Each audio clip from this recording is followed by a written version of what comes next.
Marinaro, the Sick Podcast. What a hockey game I just watched. I can't believe I saw what I saw. Actually, I can't believe it. Jacob Fowler. It was Patrick Roy all over again in 1986. I saw Roy making save after save after save against the New York Rangers at Madison Square Garden. Only tonight, it was at the Canadian Tire Center in Ottawa. It all went down earlier this morning when the Montreal Canadiens made it official. They recalled goaltender Jacob Fowler from the Laval Rocket. It had everyone in the media and all the fan base saying, ooh, ah. And then later that morning, the Montreal Canadiens announced that it was going to be official that Jacob Fowler was going to get the start in goal if ever there was any doubt. I mean, they didn't call him up not to play. They called him up to play, and boy, oh boy, did he ever come to play. What a performance from Jacob Fowler, who proved Jeff Gordon, Kent Hughes, Marty St. Louis, the goalie coach, proved everyone in the organization right tonight, especially the scout who said, we need to draft Jacob Fowler. What a game. The Canadiens hold on. They're down by a score of 2-1. They win by a score of 3-2. The saves that he made with about 1.5 to 2 minutes left in the game with an empty net for the Ottawa Senators were unreal. The Canadiens win a close game for a second night in a row. 2 games and 2 nights versus 2 teams from Ontario. They stick it to Toronto last night by a score of 3-1 on home ice. And tonight they win in Ottawa by a score of 3-2. Much to the delight of the fans, because about 60-70% of the fans, maybe more, were wearing the bleu, blanc, rouge. They were born to be Montreal Canadiens fans, and I was born to talk Habs. Pierre McGuire joins me coming up in just a couple of minutes, and wait till you see what we have in store for you tonight. Some guests that you can't believe are going to join us. You're going to be surprised. Everyone's going to be surprised, because we are the #1 Habs post-game show in the world in any language. Stay with us, coming up in 3 short minutes.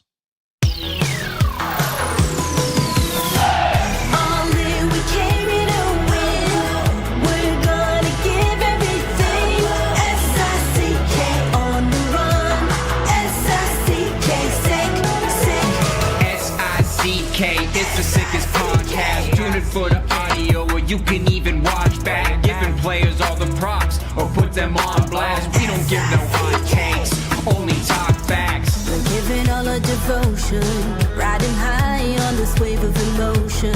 Going all out, yeah, cause this is our time. No, ain't no stopping us till we reach the finish line. All in, we came here to win. We're gonna give everything. S-I-C-K on the run. S-I-C-K, sick. On fire, we're ready to fight. We'll bring the house down tonight. S-I-C-K on the run. S-I-C-K, sick. Play it on the car ride, play it when you lounge.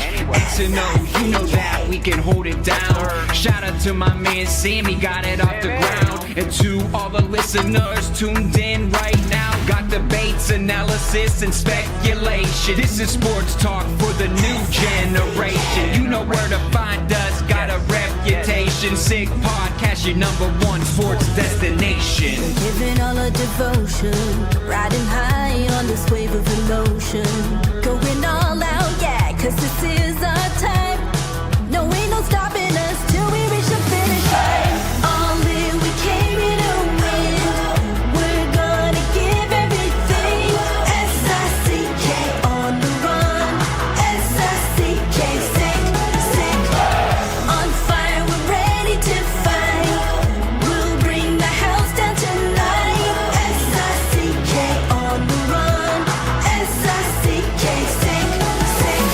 S-I-C-K, it's the sickest podcast. Tune in for the audio, or you can even watch back. Giving players all the props or put them on blast. We don't give no hot takes, only talk back. S-I-C-K, S-I-C-K, S-I-C-K, S-I-C-K, S-I-C-K, S-I-C-K, S-I-C-K, S-I-C-K, S-I-C-K, S-I-C-K, All in, we came here to win. We're gonna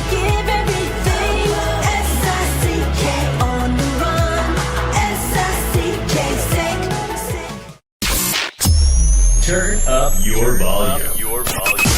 Because you're about to listen to The Sick Podcast. With Tony Marinaro. 55 seconds left in the penalty, a minute and 27 seconds left in regulation time. Boston 4, Montreal 3. Lafleur coming out rather gingerly on the right side. He gives it into Lemaire, back to Lafleur. Oh! The sickest Montreal Canadiens podcast. You're in the ball! Sports entertainment like no other. Rejoint, on lui fait perdre la rondelle, une passe devant. Et c'est le dégagement, et ce sera la victoire des Canadiens. Coupe Stanley pour les Canadiens. Leur 23e de l'histoire. You found the dogs! John, you found the dogs! He found the dogs! And all together, they worked the young team to the top. And now, a 24th Stanley Cup banner will hang from the rafters of the famous Forum in Montreal. The Canadiens win the Stanley Cup. Brought to you by Energy Transportation Group. Driven to be different. Tibi. Embrace your true nature. And Playground, your premier gaming destination. It's gonna be sick. Marinaro, the Sick Podcast. Wow, I can't believe what I just saw. Actually, I can. I have to tell you, the young fan in Tony came out tonight. I'm not going to lie to you. It did. 1986. I was fifth. What was I? I don't even know anymore. I'm all rattled. I can't believe what I just watched. All right. I was 13 and a half years old, I think. All right. I was going to turn 14 in the month of November. The Montreal Canadiens, they go to the playoffs in 86. They beat the Boston Bruins in 3 straight. They play the Hartford Whalers. It was an incredible series. They win in 7 games. Claude Lemieux scores the game winner at the Montreal Forum in overtime on a backhand shot that went up and over. Mike Liut hit the bar, went in. It was unbelievable. After that, the Canadiens played the New York Rangers. Up until that point, the Canadiens started 19-year-old rookie Patrick Roy. He started in the playoffs. It was a little bit of a surprise for everyone, but you know what? He showed everyone what he was made of. But it's really in that series versus the New York Rangers that Patrick Roy put a stamp on everything, that he made his mark, that everyone was talking about him. There was one game in particular. It was game 3 at Madison Square Garden. The Canadiens had won the first 2 games of the series in Montreal, and they go to game 3, and that game goes to overtime. I think the Canadiens won by a score of 4-3.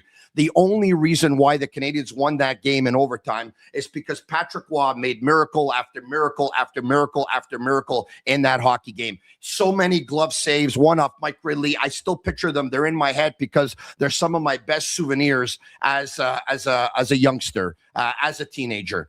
I'll never forget them. And the crowd at Madison Square Garden were chanting "Rua, Rua, Rua," and they're trying to get Patrick Roy off his game. Anyway, the shots in that overtime were like, I don't know, 13-3 or 2 or 3 or 4 or whatever it was, but they dominated the Canadiens in overtime.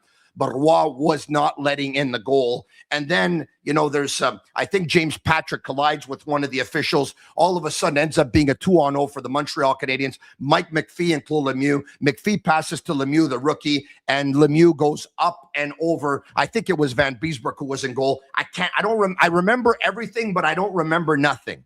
And the Canadiens win that game, and they take a 3-0 series lead. They lose game 4. They win game 5. They take on the Calgary Flames. They lose game 1 in Calgary. They come back. They win the next 4. They win the Stanley Cup. I'm not telling you the Canadiens are going to win the Stanley Cup, but I'm telling you that I've seen a rookie goaltender before just shock the hockey world.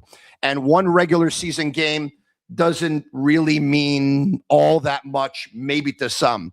For the Ottawa Senators, it probably killed their playoff chances tonight. Going into the hockey game, the Ottawa Senators were 7 points behind the Montreal Canadiens. 7 points behind the Montreal Canadiens. Make that 9 points now. Make it 9. Now, if the Ottawa Senators want to make the playoffs, and by the way, the Senators, their chance of making the playoffs courtesy of Money Puck before the game was like 55 or 56%. The Canadiens, by the way, almost 90%. I'll tell you what those stats are between now and the end of the show. But if the Senators want to catch somebody, they better catch another wildcard team because they're not catching the Montreal Canadiens. Man, oh man, there's a rivalry between the two cities. You know it, and I know it. Ottawa wants to be Montreal. They want to be fun. They're not. They're boring. By the time their clubs close, our clubs open. And that's all there is to it. Maybe the streets are a little bit cleaner and maybe they're a little bit safer, but that doesn't matter. It's a lot more exciting to be in Montreal. There's a rivalry between the two cities. There's a rivalry when it comes to hockey. They faced each other twice in the playoffs in the last 13 or 14 years. And the Ottawa Senators beat the Canadiens the first time and the Canadiens beat them the second time. And, these two teams are supposed to be kind of like on par. The Canadiens maybe a little bit better for the next 5, 6, 7, 8, 9, 10 years. That's what everyone was saying going into the season. But you know what? We've seen them this year. They're different. Mind you, the Ottawa Senators were playing really good hockey going into tonight's game. I think they had won 7 games of their last 10, whatever it was. And a lot of people in Ottawa were starting to get a little cocky. You know what? You're going to see the Canadiens when they go into Ottawa, the Ottawa Senators, the way they play, blah, blah, blah, blah, blah, blah. Doesn't matter. They went up against Jacob Fowler. Jacob Fowler, what he did at tonight's hockey game, down the stretch, when they needed a big save, when they needed their goaltender to keep them in the game, some of those things that didn't happen this season, some of those things that didn't happen for a majority of the season, especially when Samuel Montembeault was in goal. With all due respect to him, I don't want to kick him while he's down. He's already got a knee on the ground. I don't want to put him down anymore, but clearly, Montembeault and giving up those 2 shots from far in Anaheim on Friday night was, you know what? That was it. That was it. And now we have to ask ourselves, if that's it for Montembeault, the Montreal Canadiens, the Canadiens can recall players from the Laval Rocket. They have 5 recalls between now and the end of the year. They used their first recall today on Jacob Fowler.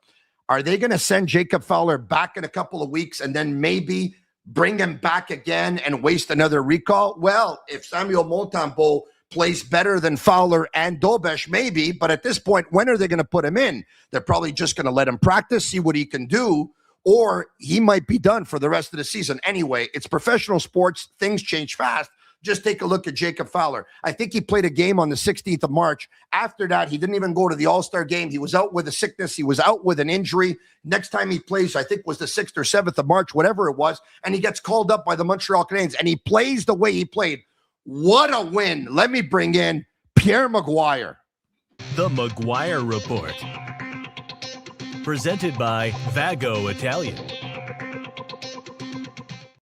Oh, yeah, Vago open 23 years, longevity. Not many restaurants open that long. Private dining rooms for any occasions, birthdays, engagements, corporate meetings. Plenty of free parking after 6. Open Monday to Saturday evenings and lunch, Tuesday to Friday. Fresh quality ingredients, old world Italian classics and new Italian. Come see Tommaso, the most popular man in Westmount, and his partner Angelo at the back of the house. Tommaso's at the front of the house. Pierre McGuire, you've been talking to us about Jacob Fowler for quite some time. You saw him when he was playing at Boston College, Pierre, because you were hanging out, you were living a hop, skip, and a jump away. You used to go to the Boston College games. You used to go to Boston University games. That's where you saw at Boston University, Macklin Celebrini and Lane Hudson. At Boston College, you saw Jacob Fowler, Ryan Leonard, and so many others. You saw the Beanpot. You saw this, that. I bet you there's one guy who's not surprised, maybe 2, because wait till you see who I have coming up in about 10 minutes to join us on the Sick Podcast, Pierre. He's a surprise guest for tonight. Pierre McGuire, I'm willing to bet you're not surprised by what you saw tonight. No, I'm not surprised at all. I've been telling you for a long time. He reminds me of Marty Brodeur. I saw Marty Brodeur as a 16-year-old in Montreal, but as a AAA, and he was a phenomenal goalie. I saw him in St. Hyacinthe. They're so similar in terms of their mental makeup, how they carry themselves in the crease, how they look to move the puck. There's an act of deception when they move the puck. There's strength on the puck. He communicates well with his defense. You know, Tony, I heard you talking about 86 and Patrick Roy. Yeah. I was at that game in New York. I think it was 17 saves that Patrick Roy made in that overtime. And obviously the Canadiens scored. But the one that reminds me of Jacob Fowler right now, and you're probably going to say, no way. I was 10 years old in 1971, and I saw Ken Dryden get called up by Sam Pollock and the Montreal Canadiens, and the Montreal Voyageurs, and the rest is history. He won the Conn Smythe Trophy in the Stanley Cup before he was named Rookie of the Year the next year. I'm not saying that he's better than Ken Dryden. Please don't get me wrong, but this is what this is reminding me of, 1971 and Ken Dryden getting called up. It reminds you of 1971 Ken Dryden. It reminds me of 1986 Patrick Roy. Isn't that something, Pierre? We both are reminded of 2 incredible Montreal Canadiens goaltenders, Pierre. Yeah, no, and The biggest thing about him, and I'm very comfortable telling you this because I watched him in Youngstown. I obviously watched him at Boston College a lot. There's a composure factor to his game, but there's also a battle factor. And we saw that in the last minute and 40 seconds of that game. The battle factor that he has. He's square. He doesn't guess. He doesn't give up big, juicy rebounds. He's quick enough to go pole to pole without being small in net. He's a tremendous player. He's an awesome athlete. He's a tremendous player. And the future is so bright for him. The future is so bright, Pierre. Why don't we take a look at the Montreal Canadiens starting lineup? All right, there you have it. Suzuki with Slafkovsky and Texier. Pierre, Texier in for Cole Caulfield. We were told last night that Caulfield wasn't playing much down the stretch because of illness. The flu has hit the Montreal Canadiens locker room and obviously touched Cole Caulfield more than everyone else. He was a game-time decision. So before the game, they checked him out and they said, no, you can't go. Caulfield out, Texier in. What do they do with Texier? They put him right away on the first line. Kapanen with Demidov and Newhook. Evans with Doc and Bolduc. Dano with Gallagher and Anderson. Matheson, Dobson, Gooley, Hudson, Struble, Carrier. Jacob Fowler once again in goal. Pierre, let's talk about Caulfield not being in the lineup tonight. Texier comes in. We talked about it last night that if Caulfield couldn't go, the guy to come in was Texier. Obviously, we could have debated what line he should have been on. What did you think of the decision to put Alex Texier on the first line, and what did you think of his performance tonight, Pierre? I thought his performance was rock solid. I really liked the goal that he scored. He battled. He got to behind the net. He established body position, scored in a wraparound, did a good job. I thought he'd be more comfortable playing on that line. I think that Newhook's fit in really well with Kapanen and Demidov. I think his speed was apparent. Slafkovsky's got to start shooting the puck. He's trying to be too slick. Same thing with Newhook. Stop trying to pass so much, shoot the puck.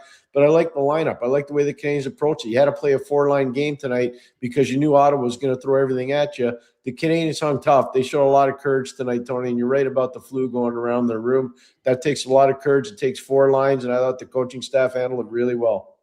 And I thought they handled it really well as well, Pierre. One thing that was obvious to me was the Senators, their players, their gritty players, they were going to the front of the net, Pierre. They were trying to make life difficult for Jacob Fowler. I also thought they were trying to make life difficult for a guy like Lane Hudson, Pierre. They were leaning on some of Montreal's key players. Brady Tkachuk was throwing his rate around. Dylan Cousins was crashing the net. A guy like Ridley Gregg, I thought, was effective. They challenged the Montreal Canadiens tonight. And Pierre, the Canadiens are going to be challenged come playoff time. This is the kind of game that the Montreal Canadiens needed to win, Pierre. We talked about it yesterday versus Toronto. I know it was an easier opposition. But yesterday versus Toronto, the Montreal Canadiens needed to win a game where they were up by one goal with a couple of minutes left in the hockey game, Pierre. They needed to win that kind of game and shut the door, and Jake Evans ends up scoring in an empty net after Mike Matheson blocks a shot, and then he just dives for it the way he did, Pierre. They needed to win that game. Tonight, there's another game. They're trailing by a score. They're up 1-0. They're trailing 2-1. They need to come back in the hockey game. They do. They score with enough time for the Ottawa Senators, obviously, to come back. The Senators pull the goalie. They're buzzing. They're all over Fowler. They're shooting from everywhere. I think Claude Giroux had like 3 prime scoring chances, Pierre. In the final 2 minutes alone, they closed the door. These are games that are going to serve them well down the stretch, Pierre. Yeah, I agree. Everything you're saying, I agree with. The TSN turning point for me, Tony, and I can say that, was when Amadio gets a breakaway after Slafkovsky hits the post. Amadio can't score because of a great save and a smart goaltending play by Jacob Fowler. Then the rebound goes to another shooter. I forgot who it was now because you're just getting so involved. It was Pinto, Pierre. It was Pinto. It was Shane. Shane, you're right. It was number 12. It was Shane Pinto. He misfires, and then the Canadiens come down, and that's when Texier scores. But that was the turning point of the game. I really, truly believe that. And the Canadiens goaltender was truly a story tonight. He really was. And you know what, Pierre? When I think goaltenders, I think great goaltenders that have won the Stanley Cup. I think of great teams that have won the Stanley Cup. And Pierre, there was a team in Chicago that won 3 Stanley Cups, and Corey Crawford won 2, if memory serves me well, and Antti Niemi won 1. And I didn't talk to you about this, Pierre, because I wanted it to be a surprise, not only for our listeners and our viewers, but I wanted it to be a surprise for you too. You know how much I hold Stephane Waite, goalie coach, of course, in high regard. He was Carey Price's goalie coach for a very, very long time as well. He made Carey as good as he was. He made Carey play up to his potential. And if there's one guy, Pierre, who knows more about goalies than anyone in this city, in this province, probably in the country, probably in North America, probably in the world, it's Stephane Waite. And it's my pleasure, Pierre, to bring him in right now. Stephane, how are you? Hey, guys. I'm doing very well. Thank you. Stephane, we're so happy to have you. Thanks for accepting the invitation. It's very, very much appreciated. Stephane, you and I spent some time together, of course, at Cogeco Radio 98.5 FM. We're together every Friday night. We're part of Mario Luangua's radio show, and what a privilege it is. And we're part of that segment on Les Amateurs de Sport called Le Premier Trio. So I see you every Friday night. We've had conversations, you and I, about Jacob Fowler, so I know how you feel about him. You've talked about him on record, on the air, but we've had a lot of off-record conversations as well. Stephane, talk to me about the call-up and the timing of the call-up, and then I'll ask you about Jacob Fowler. Were you surprised this morning at 10 a.m. when the Canadiens made it official that they were calling up Jacob Fowler? Yes or no, and why? Oh, for sure. I was surprised. Listen, Jacob Fowler hasn't played for almost a month. He played last Friday, and he's been a month before that where he hasn't played. So, what a call-up. What a performance tonight. Am I surprised? No. Jacob Fowler, I'm a huge fan of Jacob Fowler since the day one when they drafted him 4 years ago, and he's a gamer. He loves that kind of challenge. When it's time to shine, he's always up to that challenge. And what a performance! I so agree with Pierre. The key of the game is that big save on the breakaway on Amadio in the second period. And 20 seconds later, Texier score to make that game 2-2, tie 2-2. And that's the kind of big save that you need. And that's the kind of big save the top goalie, the best goalie in the world, do at the right time. What a performance. But no, that's a tough day for Sam Montembeault. That's a slap on the face. Yeah. But that's the business, and there's no, there's no bad feeling in that. That's tough for Sam Montembeault. But right now, the two best goalie and the Abs organization are Dobesh and Fowler. There's no doubt about that. All right. Who wants a scoop regarding Fowler? Who wants a scoop? He found out on Monday that he was being called up. He found out on Monday. So, if a lot of people were wondering, did they think about it on Tuesday? Did it happen during the game versus Toronto? Did it happen after the game versus Toronto? It was their plan. It was their plan. He found out on Monday. And on Monday, they knew when they called him, he was playing on Wednesday, guys. You know what's really good about that? Yeah. He's not a leaker. He didn't leak anything. I really admire that. And Steph knows what I'm talking about. And Brian, I can tell you, Tony, I can tell you, Steph knows what I'm talking about. When you're in a big marketplace and you get inside info and all of a sudden you leak it, that can tear apart the fabric of a team. And it didn't, because he didn't leak it, and nobody had it. Nobody. You know what? I'll take it a step further. You know what that shows me as well? His agent doesn't leak. His entourage doesn't leak. The people around him doesn't leak. And they don't leak because he doesn't leak, obviously. So very professional young man. There's no doubt about it. Stephane, you said something. You said that's a big save that he made off of Mario. And that's not the only one, but it was a big save at a big time in the hockey game. In life, there's naysayers. There are critics. And I've heard people say to me, Fowler's not going to make it. He's not going to do well. He's not going to pound out the way people think he is because he's not big.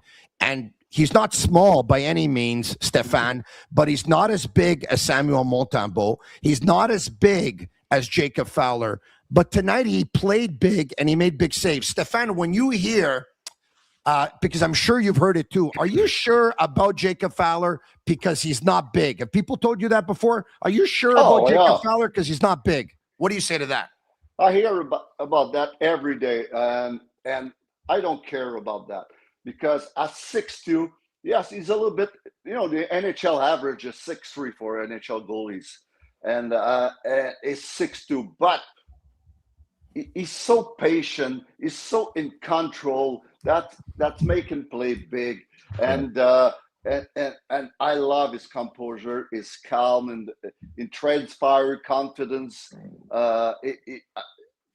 You can't teach that, and you remind me on it, Carey Price. Carey was so never too high, never too low, in control, and that exactly Jacob Fowler. So he's so calm, he's so in control, he's so patient that is 6'2" I don't care about that. To me, Jacob Fowler, I'm a big fan. I said that before. I'm a big fan for him. I know he got drafted in fifth round. I know maybe 5 or 6 goalies get drafted before him. But right now, he's the best goalie in that draft by far. Nobody else, even Trey Augustine or Gayen in Chicago, are even close to him right now. So I like the guys. He's a winner. He's a gamer, and that's exactly that kind of guys we need in the market, like Montreal. Gayen drafted by the Chicago Blackhawks, obviously. Rabel drafted by Arizona.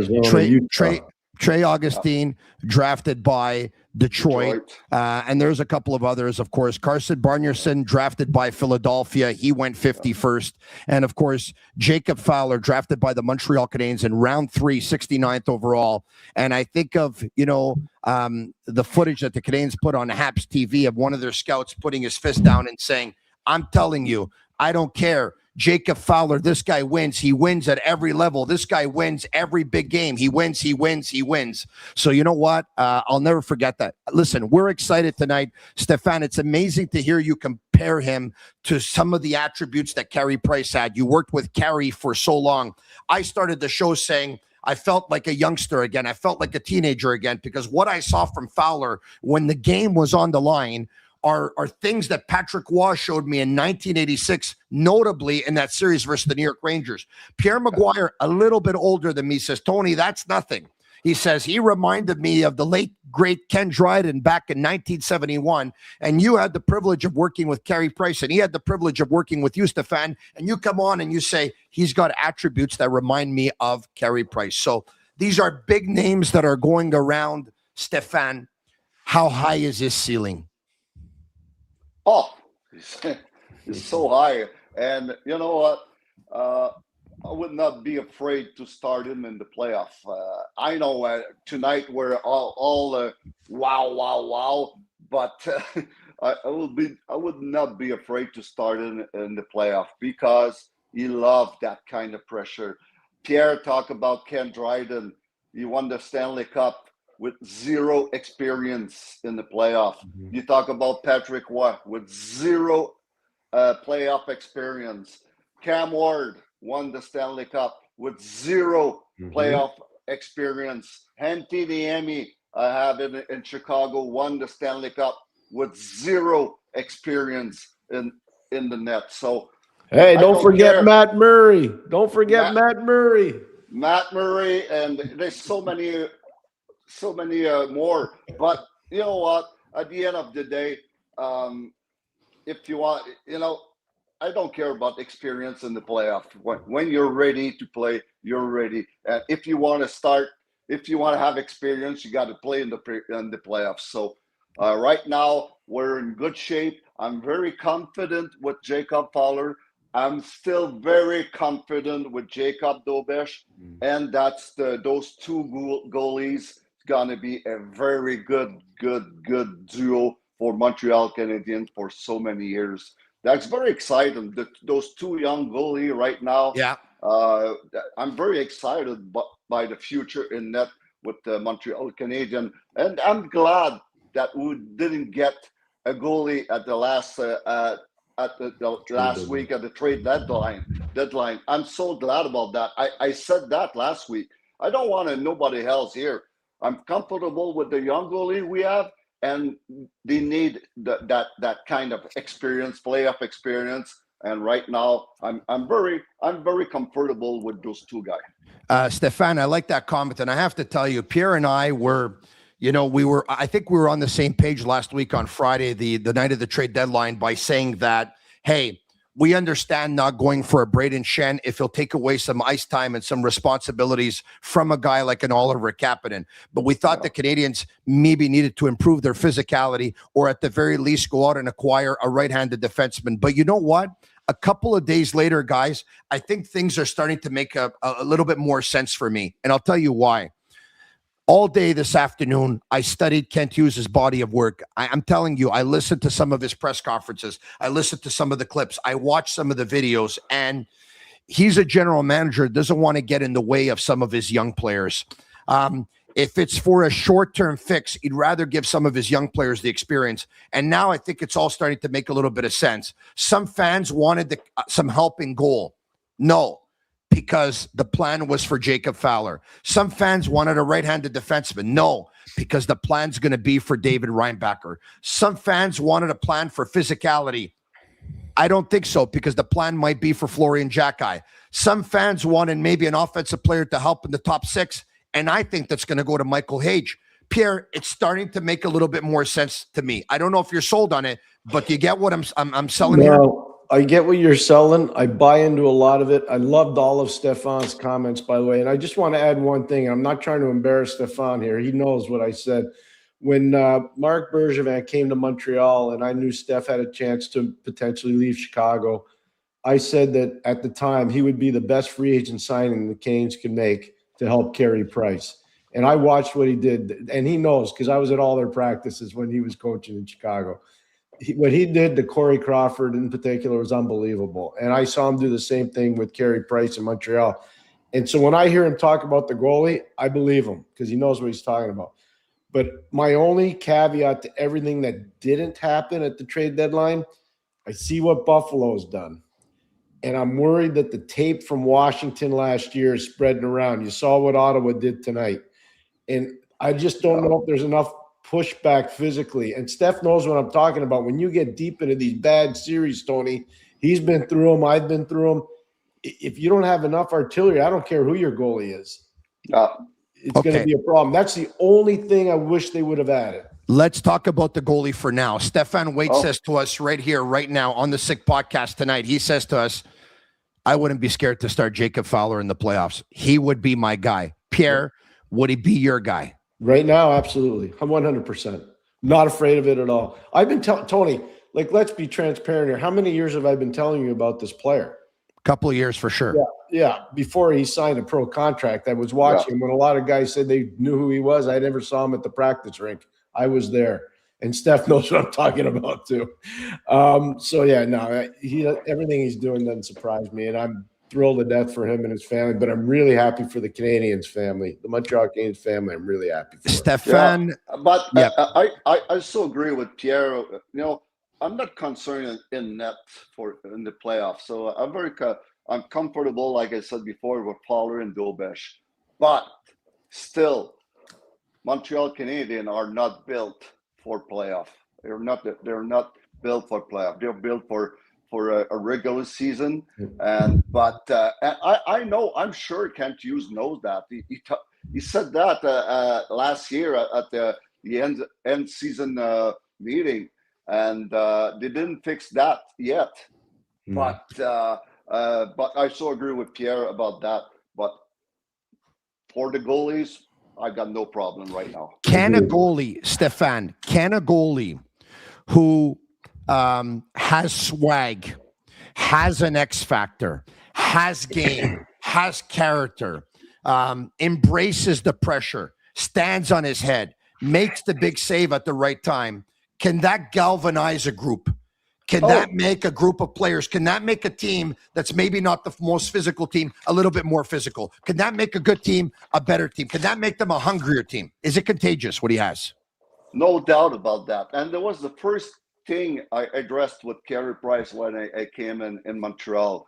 That was his body language, what you transpire for to your teammate in the locker room, and what you transpire against the opponent. That's your body language is so important.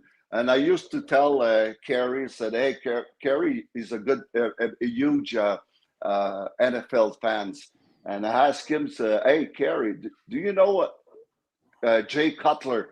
Jay Cutler was a very talented quarterback with the Chicago Bears, but he had the worst body language ever, ever. And he was the most important guys with the Chicago Bear as a quarterback. That's your leader. But when you get a leader with a so bad body language like him, that's transpired on your team. And I said to Carey, that's the same thing for you. Your body language is so important. And that's the same thing for Jacob Fowler. He's going to make that team more confident. He's got to repair some turnovers. Defenseman's going to have a huge confidence on it, and the bench going to have a big confidence in their own zone. So that's huge. That's what you transpire, your body language, what you show. That's huge. Pierre, you were right when you said this guy knows what he's talking about. Huh? Look, and I'm a big fan. He knows I'm not trying to embarrass him either, but I watched him do this work when it was dark at the Chicago, or it's actually United Center. When it was dark in there were two guys on the ice. There was Stephane Waite and there was Corey Crawford. And that was it. And I was sitting there drinking a Starbucks watching them work. Stephane said something. He said the Canadiens are going to be really good in goal for a long time with Fowler and Dobesh. Guys, more and more people are starting to talk like this, and more people are starting to say this. But Stephane, you know, because you've entered the world of the media now. Up until about a month ago, we were hearing from some in the media, and I know not from you, and I know not from me, but some were saying, yeah, but, you know, Jacob Fowler's a young goaltender, and every young goaltender needs a veteran backup, someone with experience. Samuel Montembeault is older. Samuel Montembeault has more experience. Samuel Montembeault's in good chez nous. Samuel Montembeault would be a better backup for Jacob Fowler. And I used to say, but hold on a second here. I understand everything you're saying, but don't teams want their best players? Don't they want their best goaltenders? Stephane, I believe, and I hope I'm wrong, because Samuel is a gentleman. I believe Samuel Montembeault peaked last year. I don't know if he can do again what he did a year ago. And if he does, good for him. But I don't think he could top that. I think he's hit his ceiling. Now, you would know more about goalies and when their ceiling could come and at what age, because there are goaltenders who are still great in their late 30s. But I think Jakub Dobesh is not only better now, I think he has a higher ceiling. Am I right? If so, tell me why I am, and talk to me about the ceiling for both goaltenders, Dobesh and Montembeault, and the theory of a young goalie needs a veteran backup. Yes, you know, veteran backup. That's back in the day, you know, when you having full-time goalie coach, that veteran backup goalies was very important because he was kind of the goalie coach, and now with the goalie coach, full-time goalie coach, that you don't really need that veteran goalies. If you had one, that's good. But if you have that guys, that's not that bad, because the goalie coach is that kind of veteran guy to support your young goalies. Having said that, guys, I don't think Sam is as good as he was last year, but I don't think he's as bad as he has been this year too. There's a somewhere in between, and that's a tough season. That's a very tough season. That's tough very tough mentally to recovery from a bad start. And that's always catch you up after a bad goal, a bad game. That bad start of the season always catch you up mentally. So that's very hard. That's tough for goalie.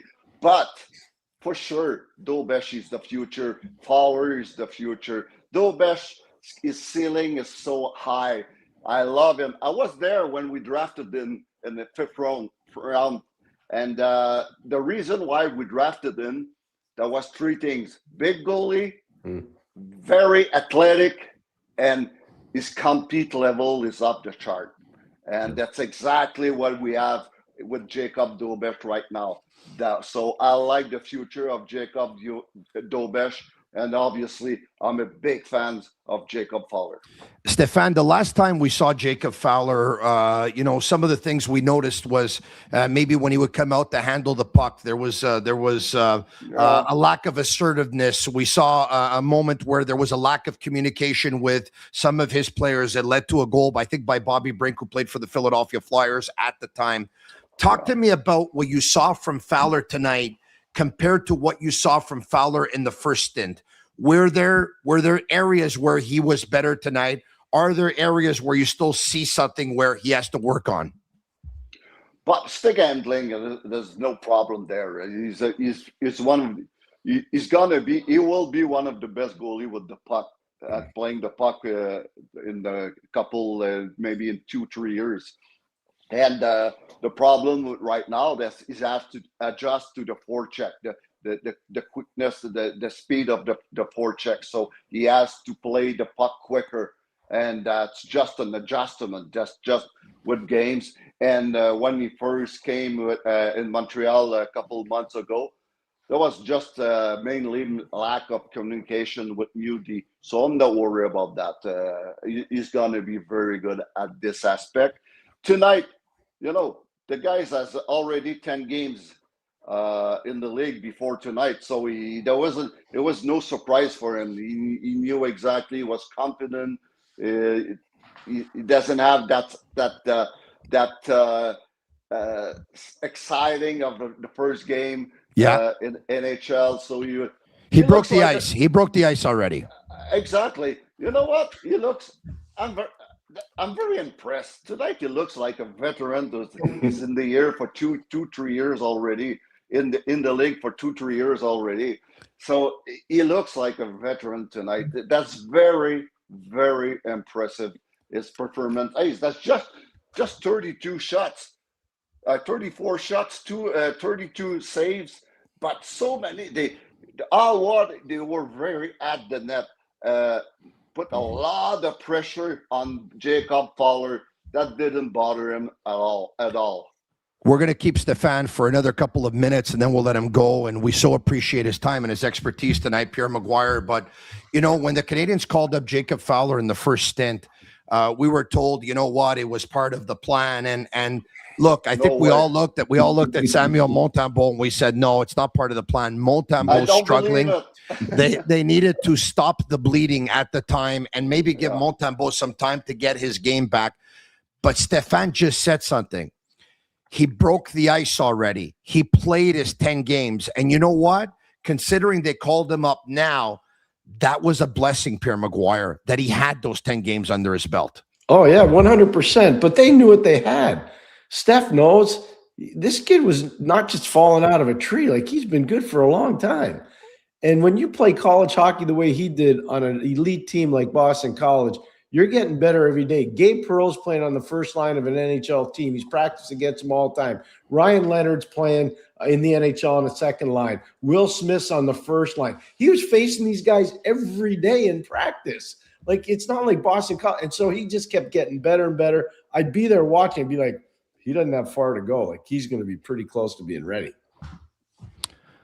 Stephane Waite, in terms of Fowler and the goals that went in tonight, what did you see exactly? You talked about the Senators sending guys to the net. There was a lot of traffic in his crease tonight. Stützle to Tkachuk, a slap pass to Batherson on the doorstep. Carrier leaves Batherson there on the doorstep. He's not able to tie him up. He's not able to lift sticker or whatever. Batherson scores right on the doorstep. That's one. And the other one, of course, Batherson is also in close. Carrier can't get to him. He can't stuff it home. Escape pass right to Stützle. He jams it in. You tell me, but it looked to me that no chance on either of those goals. Oh, I agree. I can't blame Fowler on both goals. He did exactly what he had to do, and just do your job. And those two goals, was the backdoor goal by Batherson, the first goal of Batherson. The backdoor, that's not his job. His job is the shooter, the premier, the first shooter before that bad goal, the backdoor goals. And the second goals too, he made this first save. That's a short rebound. Again, I would like to be our defensemen to be more physical on that kind of play. But both play, there's nothing else I would change on the way Fowler played. Fantastic stuff. So, Stephane, before I let you go, and this has been a privilege, in terms of the body of work now the decisions start again. Before it was Dobeš, Montembeault, Dobeš, and then at one point realized it was Dobeš. Last week, on that West Coast trip, Dobeš played versus San Jose, and he lost, and he gave up 6. Montembeault played versus Anaheim, and he lost, and he gave up many as well. They lost in a shootout. Does Dobeš's loss versus San Jose become part of the equation for you? San Jose visits the Canadiens on Saturday. Would you go back with Fowler after his great performance and give him San Jose on Saturday night and give Dobeš Sunday night Anaheim? Yes, exactly. Because first of all, Fowler deserved to play next weekend on a back-to-back weekend. And yes, for sure, I'll go with Fowler against San Jose. And Dobeš has his worst game on his last 12 starts. He got his worst games against San Jose. So just for that, why not go back with Fowler and having Dobeš fresh for Anaheim? To me, that's perfect. We still have 4 back-to-back till the end of the year, 4 back-to-back, and gonna need 2 good goalies. Two, and you can't just go with Dobeš. That's too much, especially first year in the league. So no, right now that's perfect. The setup is perfect. Let's go back with Fowler and Dobeš against Anaheim. That's a perfect world right now. But, I can imagine, look, everyone knows that Montembeault is the odd man out right now, Stephane. Unfortunately, but is this a hot potato for Marty St. Louis? Is it a hot potato for Marco Marciano, obviously the goalie coach? If you were the goalie coach, Stephane, and you have all 3 of them, and you know that Montembeault is the odd man out, you have a one-on-one discussion with him? What's the conversation like? But first of all, he's just got to realize right now that's a tough season for him, and the other 2 kids are just right now better than him. And having said that, just be a good pro, work every day, because in hockey things change very, very quickly, and you never know. Dobeš or Fowler get hurt. You need Montembeault. He worked hard every day. Good attitude, stay positive, be a good teammate, and if you got another opportunity to come back in the game and maybe save your season and maybe redeem yourself and save your season. You never know. Exactly. So that's all about keep working hard every day. Be a good teammate, stay positive, and in hockey, I know Pierre, guys, this stuff turns very quickly in hockey. Yeah. Stephane Waite, what a privilege. Merci beaucoup, mon ami. Merci. Bonne soirée à toi. Je t'apprécie beaucoup comme ami. J'apprécie beaucoup, évidemment, ton expérience puis ton savoir-faire. Et quelle grande carrière que tu as eu. What a career, Stephane Waite, and now making a great career in the media as well. Thank you, Stephane. Thank you very well. See you, Steph. Words. All right. Thank see you. Pierre. You're Thank very you, welcome. guys. Have a great night. Care. There you have it, Stephane Waite. Wow. You know what? When you have a guy like that, Pierre, we can say whatever we want about goalies, but he's forgotten more about goalies than I think that we'll ever know. So, well, I like watching guys work with different goalies. Like I think the Allaire brothers, Benoit and Francois, were very good. I think Willie Melanson did some really good things as a goalie coach. Ian Clark out in Vancouver for a long time did some really good things with Roberto Luongo. Like I know who the goalie coaches are in the league that I like and the ones I don't like. Stephane's younger brother's doing a good job in Chicago. Jimmy Waite does a really good job, but Steph, and I remember saying it as soon as Bergevin got the job here, I said, be the best free agent the Canadiens could sign is bring him in as the goalie coach. And I watched what he did with Corey Crawford. It was amazing work. It was really good. The Sick Podcast is brought to you in part by Energy Transportation Group, a leading asset light 3PL that's driven to be different from cross-border freight between Canada, USA, and Mexico to coast-to-coast shipping in both Canada and the United States. Energy moves it all. They're fast, reliable, and powered by tech that delivers smarter logistics. If you need a real partner in transportation, contact the team at sick@shipenergy.com and see how Energy Transportation Group is changing the freight game. Also brought to you in part by Playground. It's hockey night at Playground, as if watching hockey wasn't thrilling enough. Now every goal means more action on the felt before the puck drops. Every poker table is randomly assigned a player from the Montreal team, and when your player scores, boom, Playground splashes the next pot with up to $200 in chips. Catch every game on Playground's big screens all around the room so you never miss a goal, a play, or a splash pot. Visit playground.ca/sickpodcast or click the link in the YouTube description to spin a virtual wheel for a chance to win up to $100 in free play. Also, for big games, you want the best beers on your team, whether it's Bittt Tibi IPA with its bold flavor, Bittt Tibi Lager with its exceptional smoothness, or Bittt Tibi Ultra Lager, which is ultra light and ultra refreshing. They always have a place on your team. Bittt Tibi, brewed for special occasions. Please drink responsibly. Without further ado, I'm going to bring in a gentleman who's brought to you by Fruiterie Dollard, a family-run business, a mainstay in the Lasalle community since 1995. Proud to continue offering the same fresh foods and flavors they have for the past 30 years, from fresh fruits and produce delivered daily to an ever-expanding assortment of deli meats, cheeses, and sandwiches. You'll find personalized service and friendly faces that make you feel like family. I'm talking about Fruiterie Dollard. They bring you Brian Wilde. Brian Wilde, presented by Fruiterie Dollard. Fresh foods and flavors for over 30 years. How are you? This rebuild, guys. Wow. This rebuild. You know, like keyed every night, keyed by a guy who's barely joined the National Hockey League. Jacob Fowler, 11 games under him, keys the win. Demidov, 2 points, not a full season under him, keys the win. Slavkovsky, setting a record for most points under 22, passing the Rocket. Big night again, though he could shoot a little bit more. You know, it's just a bunch of young guys, and they've already arrived, and they're going to get better and better. This rebuild. But the first time they called Fowler up, if you recall, they had a couple of 4-point games in the span of a week. One was in Buffalo, and the other one at home versus Detroit. They gave Fowler both games, all right? And I believe he lost them, if memory serves me well.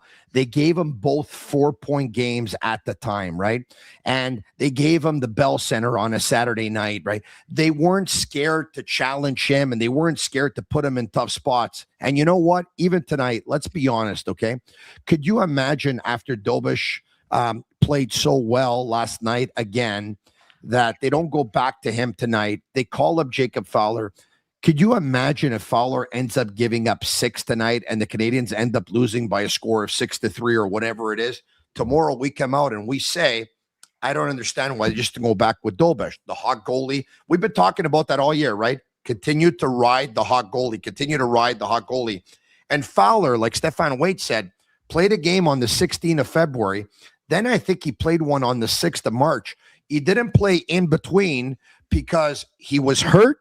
And then he came down with a virus and lost all kinds of weight.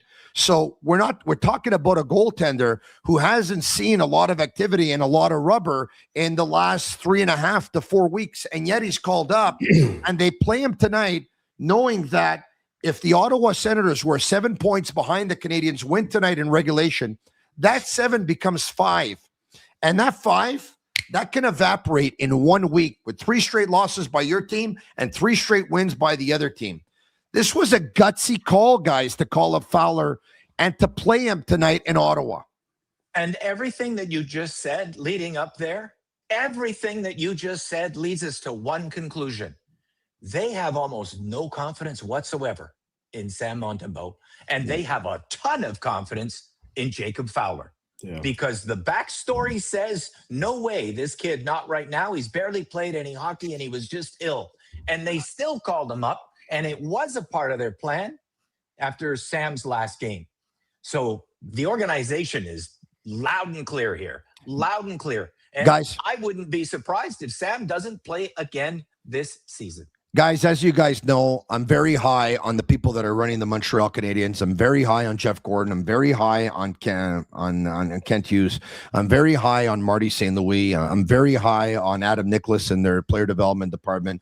I'm very high on their analytics. I'm very high on some of their scouts. Like, I'm very high on this organization right now, okay?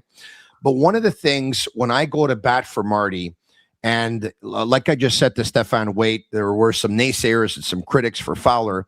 There also are some naysayers and critics of Marty St. Louis. And some of them come up to me and they say, oh, Marty's just so darn stubborn to the point where it's not a good thing, it's a bad thing. And you know what I thought about today? Marty St. Louis in late October, early November, when the Canadiens were on that road trip. Dolbish beat Buffalo on a Monday. They went out west to Calgary on a Wednesday. Dolbish played and beat them too. On the Thursday, they were in Edmonton with Montembeault in goal. They were up 5-3 with 9 minutes left. In period number 3, they lost the game by a score of 6-5. And then they went back with Dolbish on Saturday night in Vancouver, and they won by a score of 4-3. And then they went back to Dolbish again, I believe, on a Tuesday in Seattle, and they're up by a score of 3-0 in the third. Seattle comes back, but the Canadiens win by a score of 4-3 in overtime. They come back. They use Wednesday as a travel day, and on Thursday they practice. Their next game is on the Saturday night, November 1st, if memory serves me well. They're hosting the Ottawa Senators. And Marty St. Louis comes out 2 days before his next game, and he says, yeah, my starting goaltender is Montembeault. Guys, can we stop talking about it now? The goalie's like, my starting goaltender is Montembeault. And I'm saying, why is he doing that, right? Dolbish is hot. And then Marty, over the next couple of days, a couple of questions about his goalies, and he's pressed. And Marty says, I'm not crazy about the two goalie thing. I think that in the end, it's always one goaltender who has to take the load of the work. And I anticipate that goalie to be Montembeault. Well, Marty St. Louis obviously officially changed his mind when that phone call went out to Jacob Fowler to say, you're coming to Montreal, you're playing on Wednesday. So for all those saying, stubborn, this, that, whatever, and all that stuff, and I don't know if you guys had a chance to see it, but Marty was pressed about Samuel Montembeault earlier today. Right. And Pierre, he lost his patience at one point when a member of the media said to him, I said, what is it that's gone wrong with Montembeault? Like, what do you see? And he's like, guys, I'm not going to dissect it any further, right? I'm not going to ask 40 questions. I'm not going to answer 40 questions about the goalies.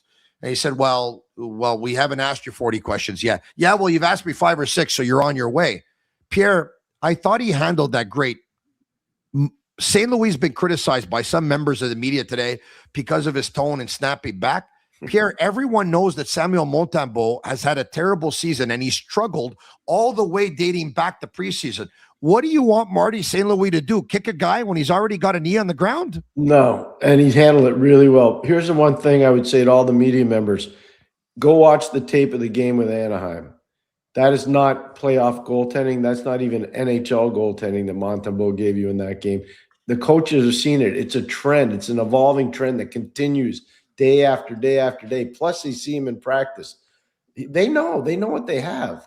So, and I'm convinced to this day, it went bad right from the start, and the Olympics slipped away, and it just added a lot more weight to him, and that caused a lot of problems for him.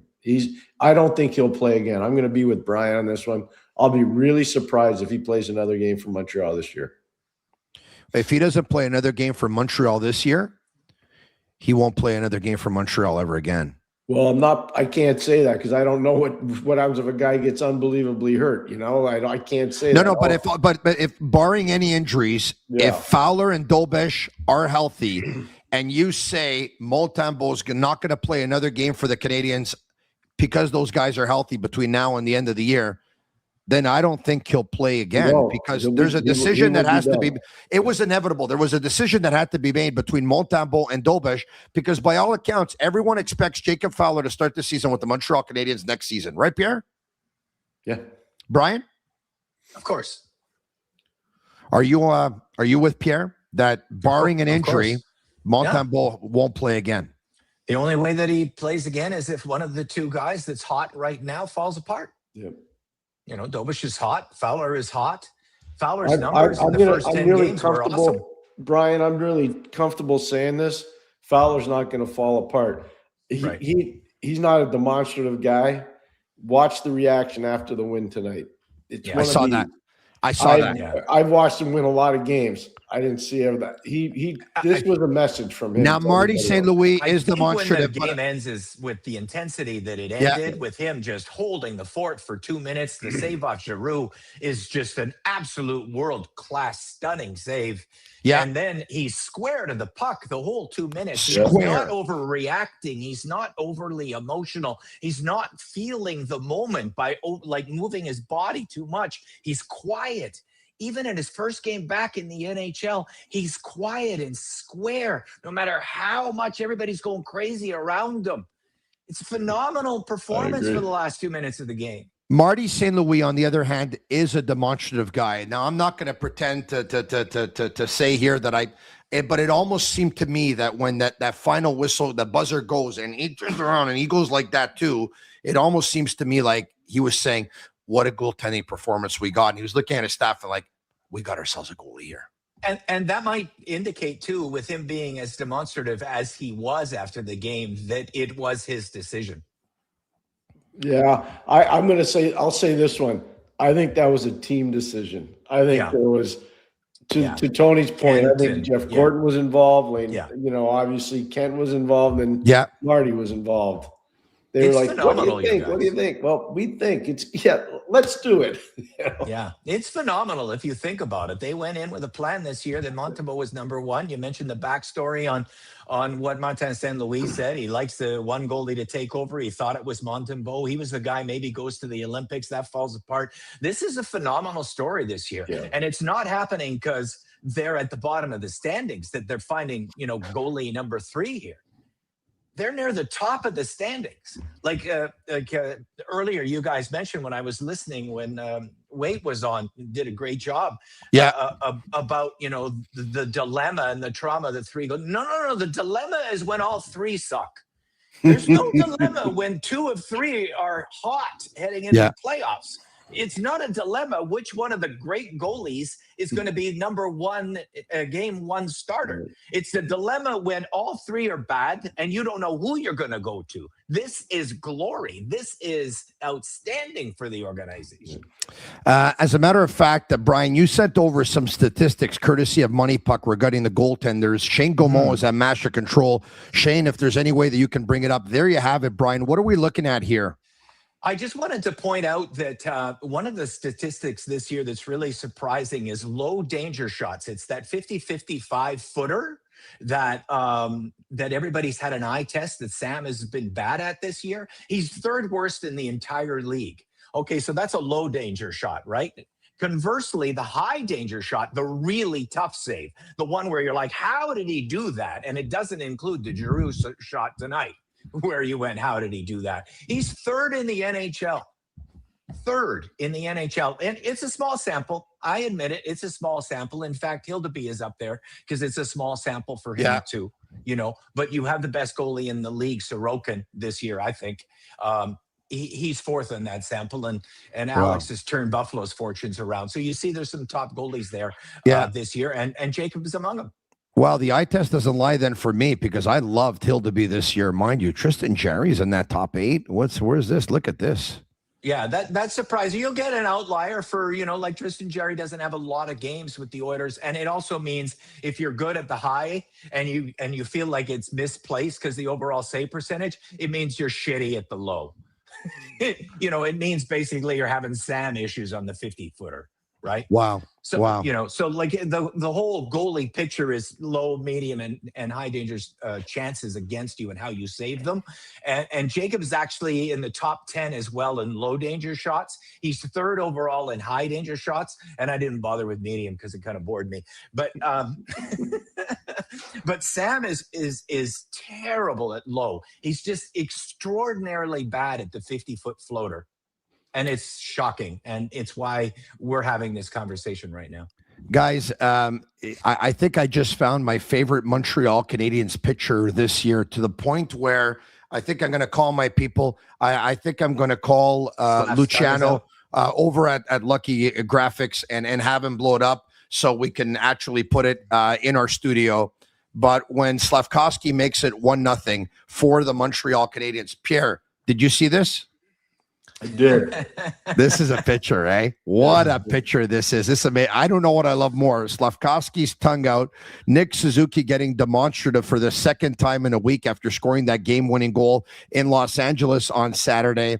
We don't see Demidov, but I know he had that Demidov smile on his face when he was approaching Slafkovsky. Or the fans in the back. Look at the fans. Yeah. It's amazing. It's all abs.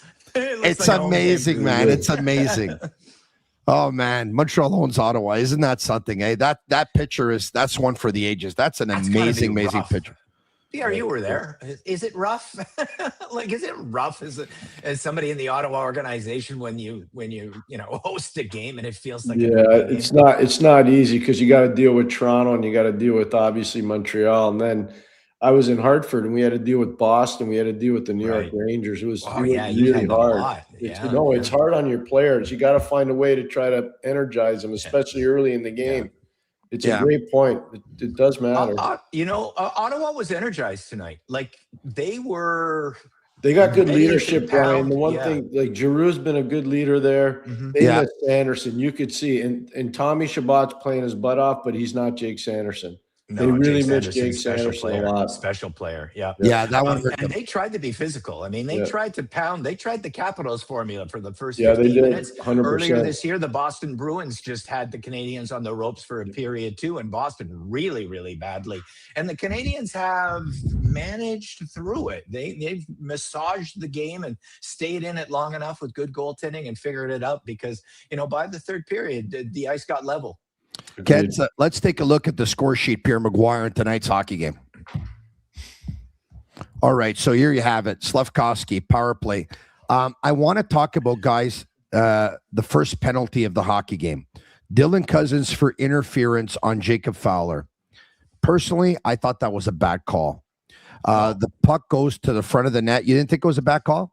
Oh, I did not. No, not at all. No, you thought it was an interference? In the crease. Leaned right into him in the crease, unabated.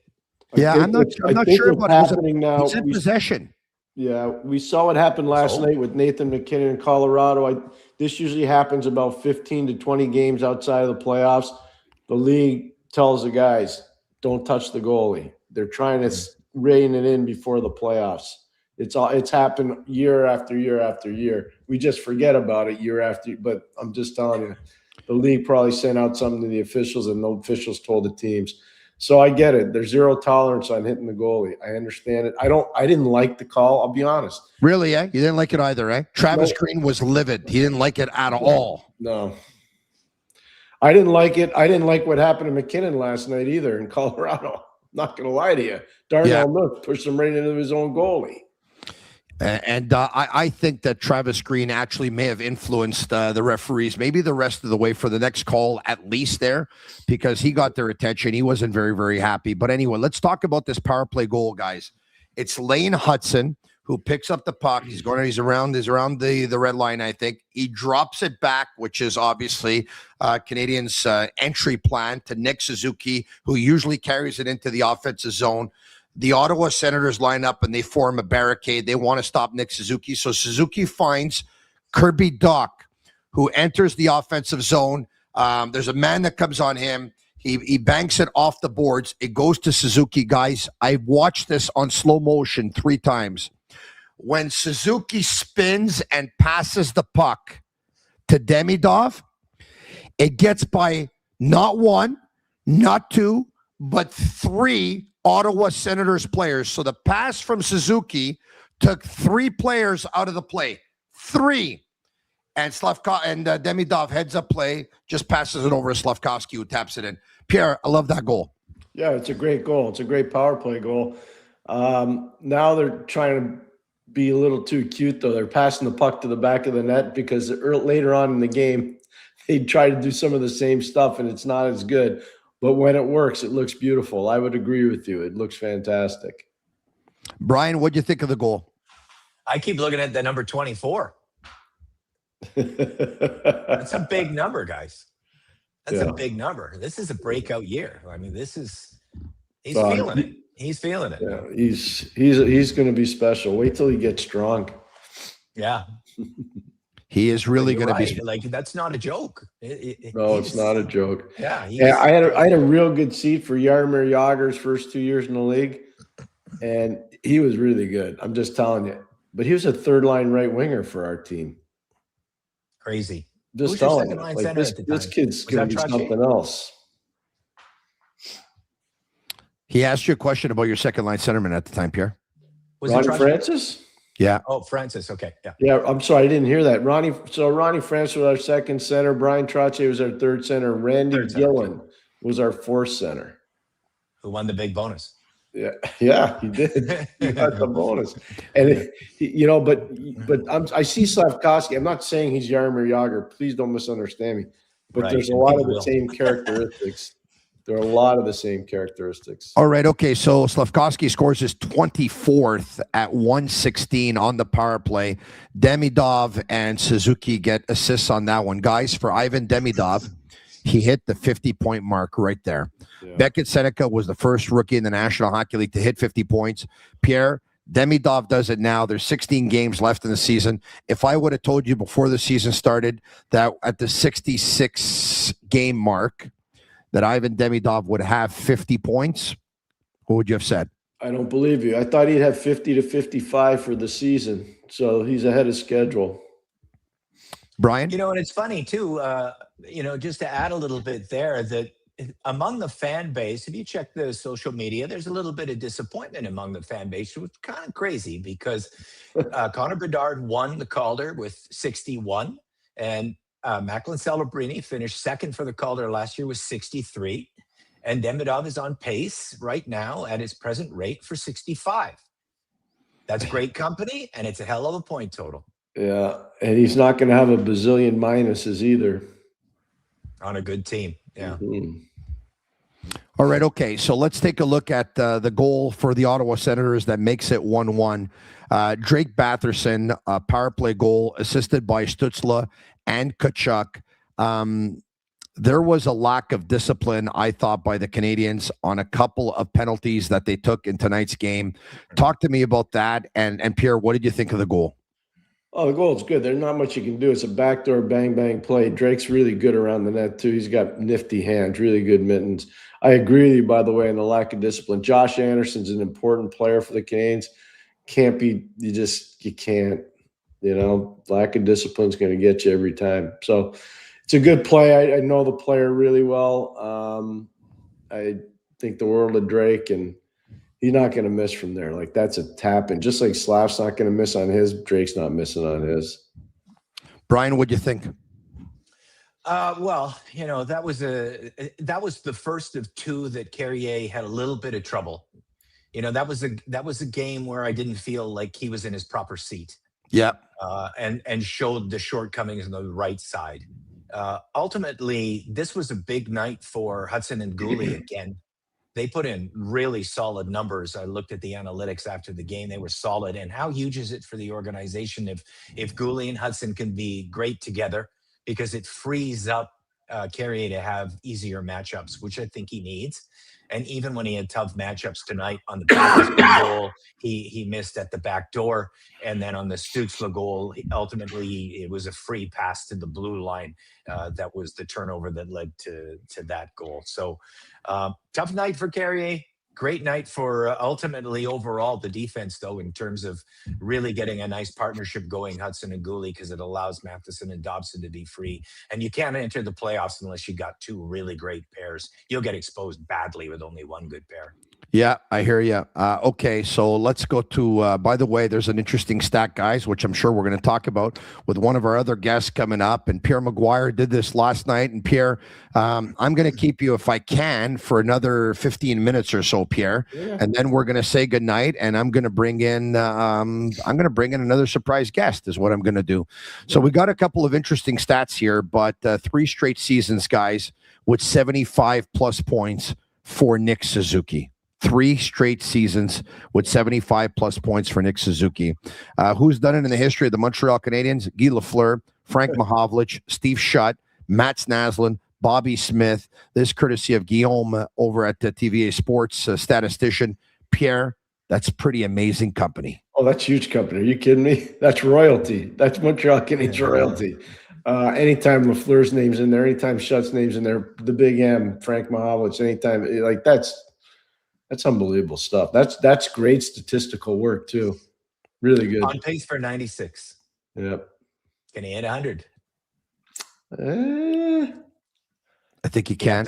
He can. I don't know. See, here's the one thing I'd say for these stats.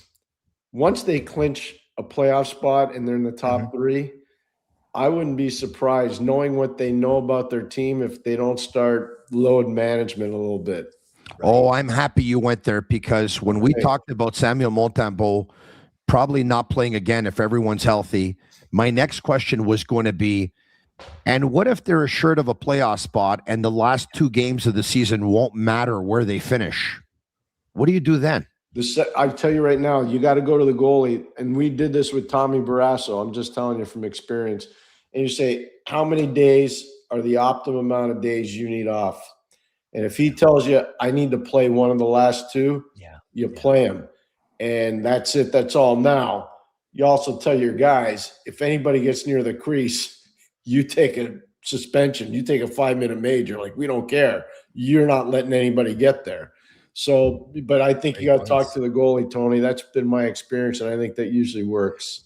Yeah. Here, ultimately, how many days does a goalie like between games? They like rhythm. So I think some guys like 3, if it's 3, it might be a little long, but not more than 2. They like shots. They want action. Right. All right. Okay. Let's go back to the scoring if we can, guys. All right, so Stützle makes it 2-1 for the Ottawa Senators at 18:41. So the Senators scored 2 goals in a span of a minute and 59 seconds, with the assist going to Gyro and Batherson. Pierre, I saw this one and I want to break it down. Tell me what you think of the way I saw it, because I think I saw something happen on this goal that happened the night before when the Canadiens beat the Toronto Maple Leafs 3-1 and William Nylander scored the lone goal for the Toronto Maple Leafs. We saw in that game that Dobson tried to clear the zone, and Doc left the defensive zone because, as you said, teams are expecting the opposing team probably to back off and to start defending. But Nylander stayed in the zone, intercepted the puck, moved in, passed the cow, and he gave it back to Nylander. He scored. On the goal that put the Ottawa Senators up by a score of 2-1, defensive zone faceoff, Stützle win over Kapanen. It goes to Carrier, who gets pressured. And by the way, I thought it was a difficult night at the office for Alex Carrier tonight. And he can't clear it. And it's picked off by Giroux. Demidov, guys, had left the defensive zone before the puck left the zone. Giroux finds Batherson in close. Carrier can't get to him, and he can't stuff it home.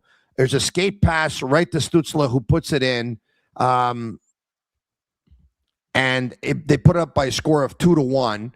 And There you have it. I don't know if Batherson got the goal or so. It's 2 goals for Batherson. I've been told was actually the official scoring. Now it's been revised and not Stützle. I don't know if I have that right, but I'm hearing that it was 2 goals for Batherson.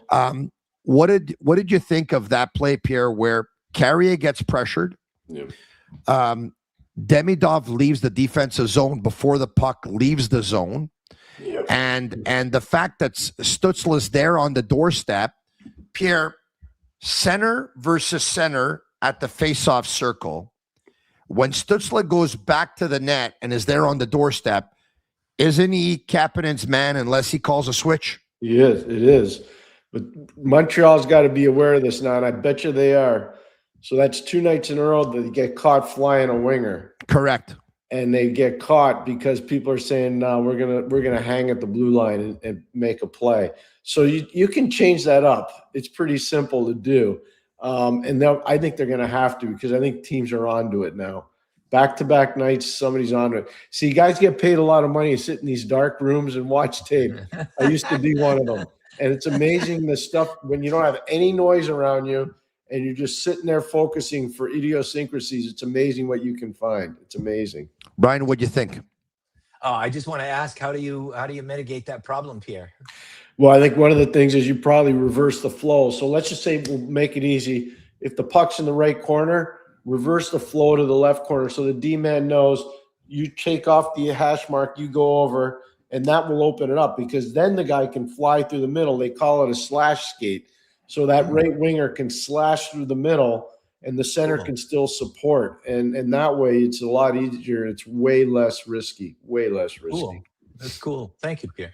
All right, there you have it. It helps when you have a guy who was behind the bench for a couple of Stanley Cups in Pittsburgh in 1991 and 1992, who, by the way, whose mentor is the great Scotty Bowman. It's pretty cool when you have a guy like that on your podcast, eh? Well, it's pretty cool to have him as a mentor, and to think that I get the privilege of talking to him almost every day. It's unbelievable. He's just so smart. He's so smart. How's he doing, Pierre? Fantastic. He's down in Florida. He's doing great, watching tons of games and getting ready for the playoffs. He's getting ready for the playoffs. Who's he like?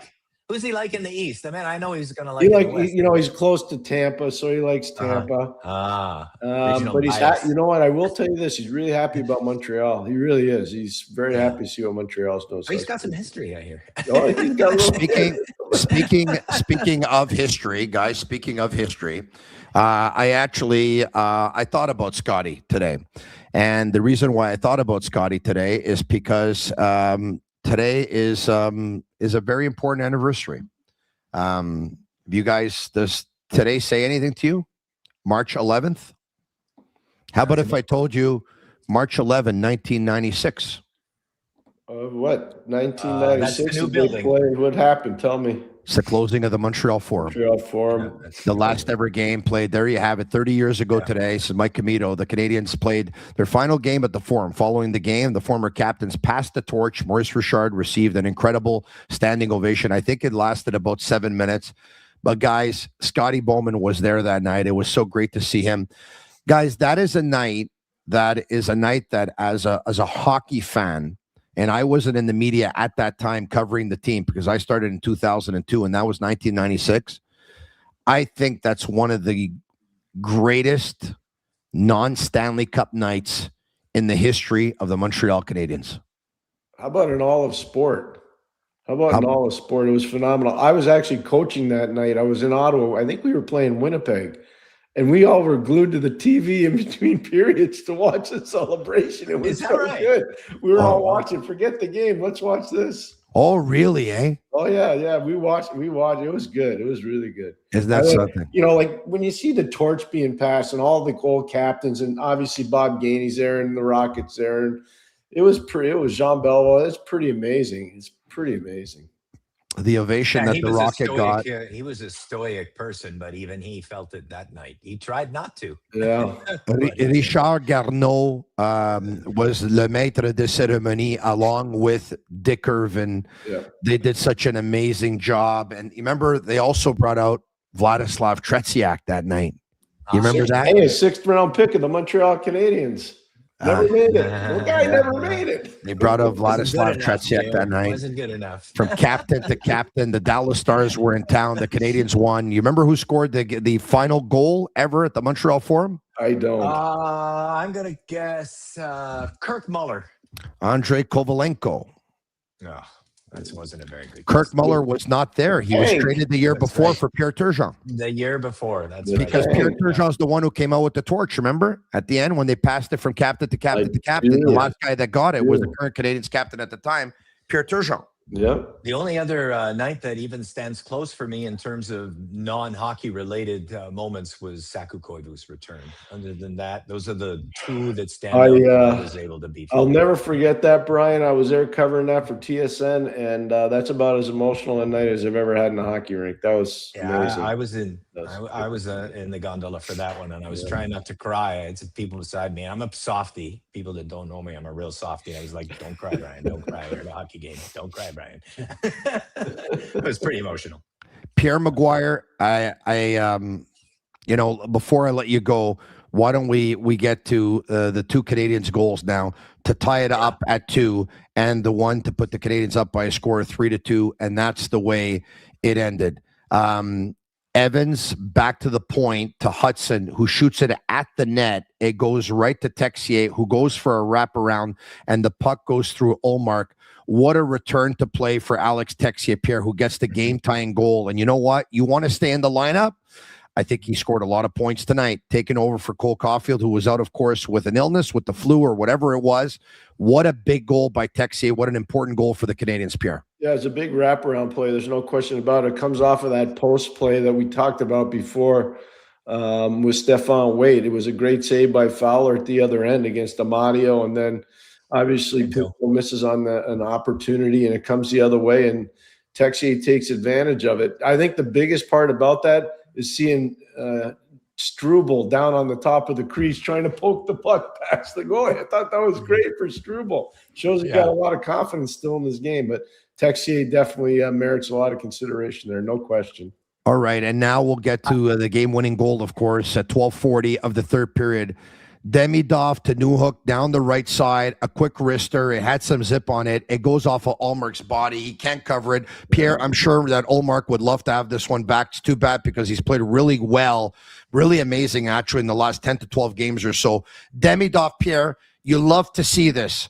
After he gives the puck to Newhook, he makes a straight line for the net. I'm going to the net. And Pinto was a little bit naive and not picking him up and not tying him up here. I don't know if you saw the react. I know Shane really well. I worked with him. He put his head down. He knew right away. That was my guy. I messed up. I know this kid really well. He's gonna feel real guilty, and he was. I mean, he got caught. It's a great play. Obviously, the rebound is what leads to the goal by Demidov. But I like the fact that it's straight line hockey. The only knock I think most people would have on Demidov, it's a little bit too east-west sometimes. If he starts doing this, that's going to make him a really tough player to play against. Great point. Great point. Pierre, have a great night. The Canadiens are back at it on Saturday night when they host the San Jose Sharks, and then on Sunday when they host the Anaheim Ducks. I'm happy to say that I'm going to be in attendance for both those games. So I got 2 invitations. It's pretty cool. I had not received an invitation at all this year, and in the last 24 hours, I received an invitation to go to the game versus San Jose, and then I received another one earlier today to go to the game versus Anaheim. So I'm looking forward to that. Can I mention one thing before Pierre? Yes. Yeah. Pierre, were you aware Michael H had 4 assists tonight in Michigan? No, I know Michigan beat Notre Dame.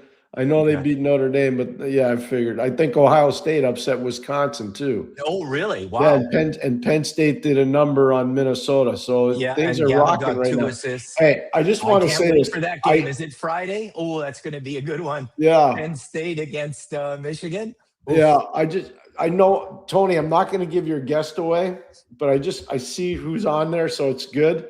Yeah, so I want to tell this quick story. No, but you know what? Why don't we bring him on? I don't want him to hear this story. I mean, I want him to hear it, but okay. So in 1991, this gentleman was working with Minnesota with Les Jackson, and I was working in obviously Pittsburgh with Scotty and Greg Malone and a bunch of other guys, and we won the cup that year. And about 7 days later, this beautiful note card comes to my house in Boston, and it's a note from your next guest, and it's a magnificent letter talking about how much respect he had for our team and the work that our guys had done, and just want to say congratulations on winning the cup. I've never had a chance to talk to him about it, but I wanted him to hear. Hold on a second. I want you to talk to him about it right now. And by the way, this story doesn't surprise me at all because this gentleman is class. He is he's in that category of the classiest people I've ever had to meet in this business and actually in the game that we call life. Why don't we bring him in right now? Another surprise guest right here tonight on the Sick Podcast. Let's bring him in.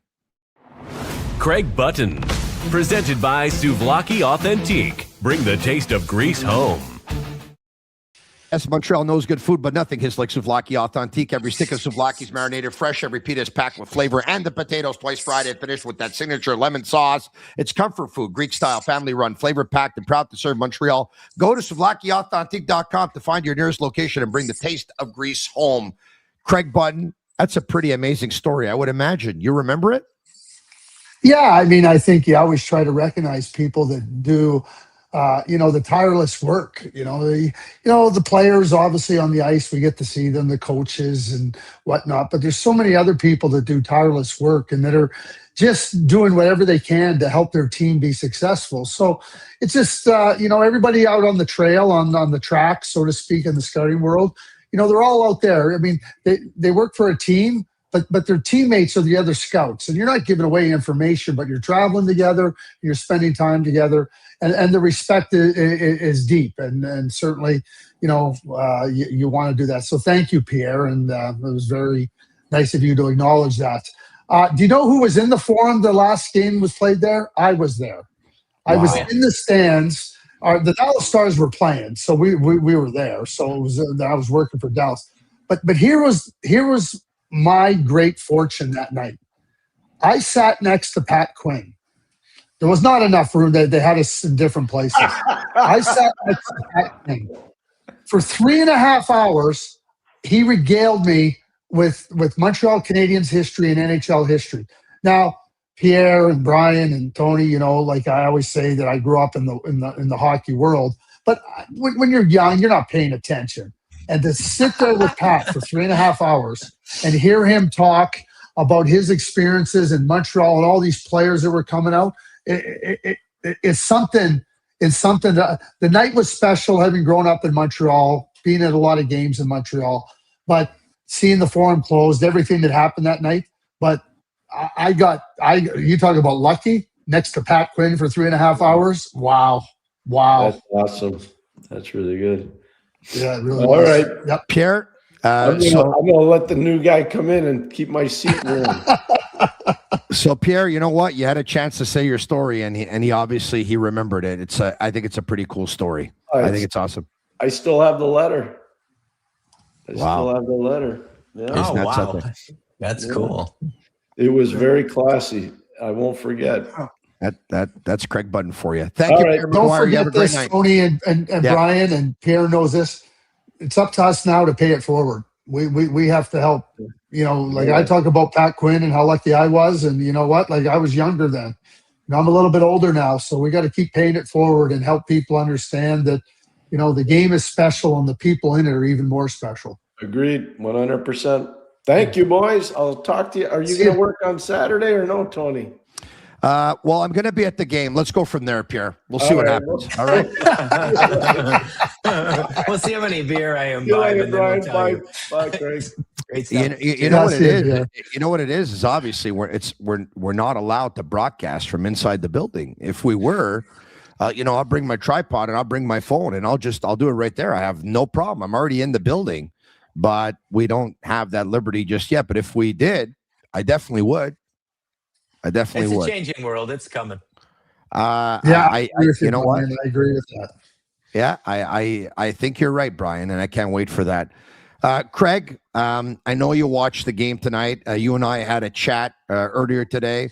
I said, Craig, will you be watching the Habs tonight? And you said, of course I will, and I'll be working and I'll be watching. And I said, great. And I said, can you join me to talk about it right after? And you said, absolutely. And I said, well, I know it's a little late, but mind you, for you, you're in Calgary, so you're a couple of hours back, but it's still later than usual for you. And you said, yeah, sure, no problem, sure thing. And I said, I so appreciate it. And I take a lot of pride in the fact that we have a podcast that every time we bring our collaborators on, they're watching. And they're watching every minute, and they're following practices, and they're following games, and they're up to date. And I know you watched the entire game. Before we talk about what happened in the game, I'd love to have your thoughts on the timing of this call-up of Jacob Fowler and the fact that they decided to go with him tonight and the performance that he delivered. Well, I mean, there's the performance he delivered was just simply outstanding. And you watch what he did. I mean, the last, what was it? The last 35 seconds, he made 4 saves. Where we're talking about, you have to be so alert, you have to be so aware, you have to understand, then you have to have the ability to pull off those saves. And he did all of that and more. And certainly when you think about the Montreal Canadiens on a back-to-back, going into Ottawa, falling behind 2-1, and then finding a way to get on the right side of the game. I mean, Jacob Fowler was a big part of that. Don't forget the save that he made on Michael Amadeo. On the breakaway too, that when the game was still right there in the balance. So we look at late. So we know what he's done. Like, it's hard to talk about tonight without talking about what happened before Christmas, when the goaltending was a little bit shaky. And maybe I'm being kind by saying it was a little bit shaky. It was Sam Montembeault was stumbling along. Jakub Dobeš had hit some speed bumps, and they called up Jacob Fowler. And he came in, and he was just a steadying presence. And I really believe that was a real launch point for Montreal. They knew how good Jacob was. He came in and showed how good he was, and it got the team rolling. Now, Sam went and got his game in order. Jakub Dobeš has been really good. You're in the back-to-backs now. And I think that you want to see what a guy can do with a tired team in front of him on a back-to-back where you're trying to climb up the stand. This isn't just about Ottawa trying to get into the playoffs. This is about Montreal trying to climb up and keeping the teams behind them at bay. And, there's different times. Daryl Sutter used to say this about whoever the goalie was, and specifically about a backup goalie. You're not in there to give the other goalies a rest. You're in there to help us win a game. That's exactly what Jacob Fowler did. I'll extend this a little bit here to talking about playoff goaltending. Because playoff goaltending requires a poise, an unflappable personality. The opponents are going to throw things at you. They're going to try to get you unsettled, get you out of your rhythm. And when you have the poise and you're unflappable and you know what the demands are, but you watch Jacob Fowler in that net, it is beyond impressive. And I don't think this was just a night for Jacob Fowler to come in and help the Canadiens win a game. I think it was about the Montreal Canadiens trying to find, not that they don't have the belief in him, that he can be their starting goalie come playoff time, because I believe that. Brian? Yeah, I think that when you look at the challenge of this game and the challenge of the night, they knew that Ottawa basically, and I don't want to use must win all the time, but they're pretty close to must win. So they knew the kitchen sink was coming, and they wanted to see if a guy could take the kitchen sink being thrown at them.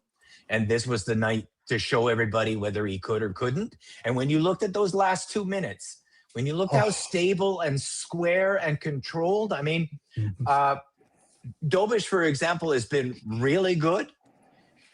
But I think if it were Dobeš in those final 2 minutes, I think you might have seen a little bit of flying, a little bit of reacting. And he was just square and calm and ready. And the puck was just going cross ice, cross crease like crazy. And he's just tracking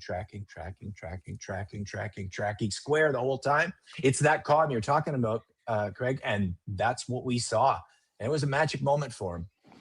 Craig, everyone's trying to put their finger on where things went wrong for Montembeault.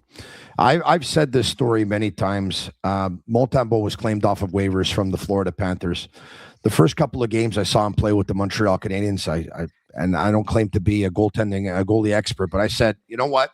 This guy doesn't look like an NHL goalie to me. I mean, his progression over the last couple of years has been unbelievable, to the point where he started 62 games last year, and he's a big reason why the Montreal Canadiens made the playoffs, and he was the third goalie, of course, for Hockey Canada at the Four Nations tourney.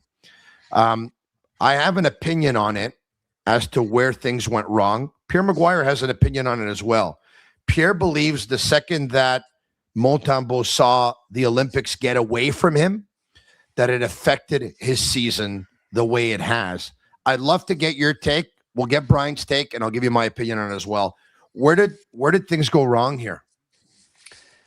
Yeah, you look at goaltenders and specifically Sam, and you see this. You don't get to the NHL by accident, and then you start to perform at a level where you end up on waivers. Tristan Jarry was on waivers last year, and then he gets traded this year to the Edmonton Oilers. It's not the first goalie that ends up on. It's not the first player that ends up on waivers. So what I would say about Sam is, and before I get to where I think it went, is that we see goaltenders, get to a level where they can be really good. The good ones are the ones that can sustain it for a period of time. I can name Mike Smith. Mike Smith was up, he was down, he was good, he was bad. I just use him as an example. And Jordan Binnington this year. I mean, you think about Jordan Binnington. We talk about Sam Montembeault. Jordan Binnington has been way worse than Sam Montembeault. And so Jordan's won a Stanley Cup. We know what he did, and he played good in the Olympics. I'm just talking about it. So I think that I think there's two things that happened for Sam Montembeault. I think last year when Dobish came in, it was almost like, oh boy, maybe I'm not the number one. Maybe he got pushed. And then all the talk about Fowler, right? And so I think that there was a combination of things. Obviously he wanted to be part of the Olympic team. I mean, and now you put pressure on yourself. Now Dobish is putting pressure on him. And Dobish played good when he came in there last year, and spelled Montembeault for a stretch. And then you struggle this year, and you put pressure on yourself, and all these things are working against you. And you haven't had any, what I would call anything to fall back on that just says everything's going to be okay. Because he hasn't had a track record of having a long stretch of really good, strong play. And there's more goalies like him than there are like the Carey Prices and the Marty Brodeurs and the Vasilevskis. Like there is. When Vasilevsky has an off year, we just go, okay, it's an off year, because he's had 9-10 other great years. Montembeault has one good year, but you look at his other years, and I think it inherent to that position is a pressure, and then I think he put some pressure on himself. I don't think it was one thing, but I think it mounted. That's my take on Sam. Brian? That's why we use the phrase, and you hear it all the time, goaltending is voodoo. Because in many respects, it's very hard to figure out. They go up and they go down, and you say to yourself, this guy's an amazing goalie. And then next year he sucks.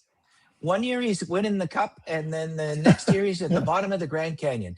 And it's the same dude, and only 60 games have elapsed. It is, for some reason, voodoo. And I have a theory about that. In hockey terms, everything is instinctive except goaltending. Goalies have to wait on it. It's like a golf shot just before it. You got to control your mind. And it allows a little anxiety to come into the picture. Whereas if you're forward, you're just skating all over the place. You're not making any mental decisions before anything happens, really. It's just happening to you. And I think that goaltending has an aspect that makes it voodoo, but also at the same time, I don't want to forget to talk about technical things. Technically, I mentioned earlier, the guy is bottom 3 in the entire NHL in low danger shots. He's letting in technically 50-footers that you really feel like your kid in Pee Wee could handle, and you just can't figure out why it's a 55-footer and it's coming here, and he starts to go over here. So technically, there are funny things too. And so I think that's a part of the whole picture is emotions, technical, instinctive versus reactive, all of it. And it's playing on him, and he can't bring it back. And who knows? Maybe he goes to another team next year, because I don't know if there's room for him. If Fowler's ready and Dobish is playing well, he could find his game again and make somebody look bad, because that's goaltending. All right, so I'm going to say this. I'm going to say that when the Canadiens were in a rebuild, there was no pressure on Samuel Montembeault. That's it. Yeah. And I know that some people are saying, well, there was some pressure last year. I think they were a bunch of young guys. I think they rode a wave. I think they caught the league by surprise. I think they caught a lot of teams by surprise. Not too many people expected the Canadiens to make the playoffs last year, and they get in. And then ultimately they fall short in the playoffs, and they lose to a team that had more experience and more depth and more physicality and all that stuff. And then the Montreal Canadiens go into the summer, and a lot of people are excited because the Canadiens had just added Ivan Demidov, who played the last 2 games of the regular season and the playoffs, and everyone knew that he was going to be a Montreal Canadien for the entire season. And then the Canadiens pulled off that trade for Noah Dobson. And then the Canadiens pulled off that trade for Zachary Bolduc. And then everyone said this young core is going to be 1 year older. The young coaching staff is going to have 1 year more experience. And then you go into the season, and Montembeault is expected to be number 1. And the Canadiens are expected, for some, to go from 91 points to 100 points. And you can't catch anyone by surprise now. And he shows up to camp, and he's not in the best of shape. He has a bad camp.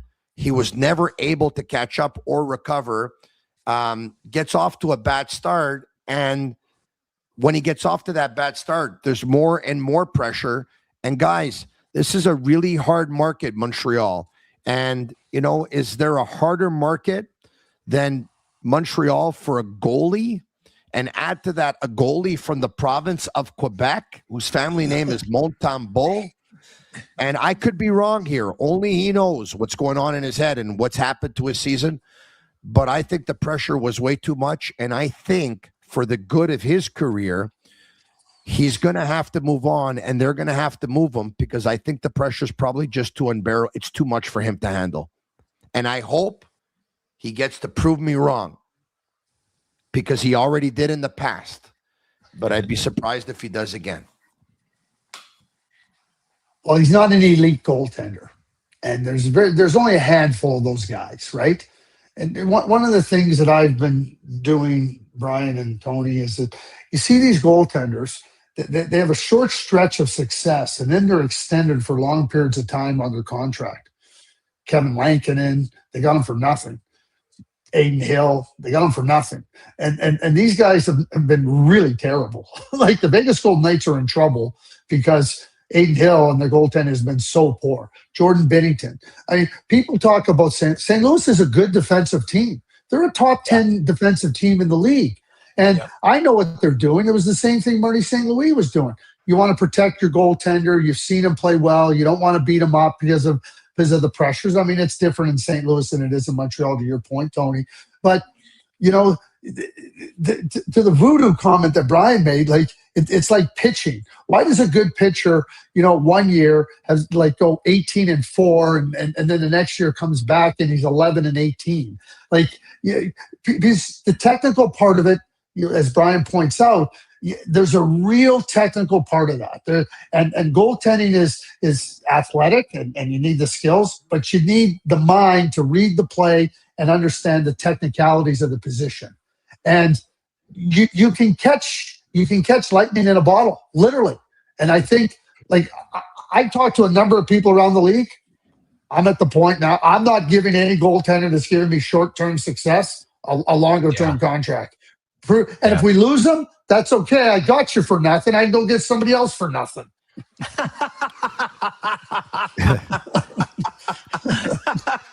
That's a good one. Craig, you're right. I mean, look at some of the cup winners. Where did they come from, and where are they now? Binnington won a cup. Aiden won a cup. Darcy Kemper. Back in the day, Niemi. Wasn't exactly, a world beater. It's just get on a run for 2 months, find a hot hand, ride him, and then don't think he's elite and sign him for 7 years. That's the formula, exactly right? Well, Because go back there to are only, the like, go back. 3 Carey Prices, or Jake Ottinger, I think, falls into Vasilevsky. There aren't many guys, like even Bobrovsky. Even Bobrovsky, he was at the bottom of the Grand Canyon too for a couple years. It's wild, Great, terrible, great again. Yeah. It's crazy. Yeah, you go through it like think about Cam Ward in 06. Yeah. He gets into the net because Carolina loses the first 2 games at home versus Montreal. So he comes Gerber in. was a nervous wreck, Bob Davies, and away you go, right? Is very anxious. Yeah. So Guys, there's many examples. I have a couple of quotes from a couple of Canadiens players after the game tonight. Jacob Fowler, on being back with the Habs, anything I can do to try to help this team win, I want to do it. Once I got sent down, I wanted to be back up as soon as possible. I was lucky enough to get that call. I got to just take advantage of this opportunity. It's great to be back. It's a lot of fun to be here. It's a pleasure to be part of this organization. There's Jacob Fowler after the game. Others coming in. And we have others here. Let me just see. We had another 1 or 2. All right, okay. We'll get to that in just a second. There's something I found interesting, guys. Craig, I'd love to have your take on this. Struble is in, and then he's out, and Jack Guy's in, and he's out, and Struble's in, and he's out. And basically, they're the 2 defensemen that rotate on this team, okay? Jack Guy has played a few more games, but when Struble plays, usually gets a little bit more time on ice than Jack Guy does. There's some history between the Canadiens and the Ottawa Senators, right? They're conference rivals. They're division rivals. The cities are rivals because of proximity, obviously. They played each other twice in the playoffs in the last 13 or 14 years.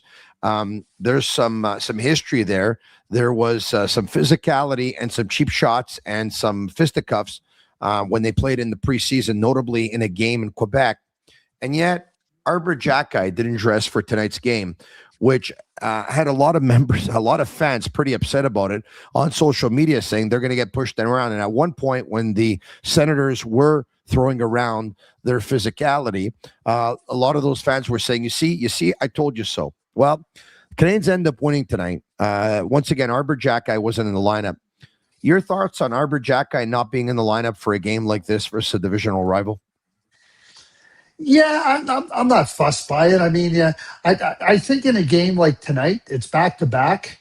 I'd rather have Jaden Struble's skating legs in the game.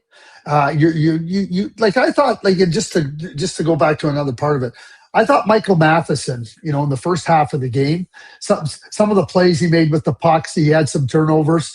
I'm going, geez, back to back, how much time he played, and then the last half of the game, I thought he was just tremendous. Like, it was almost like he knew how to park everything else. But I think, like, you can go into a game, and I don't, like Tony and Brian, I don't think there's a right way or a wrong way to say Jack Guy should or shouldn't be in there.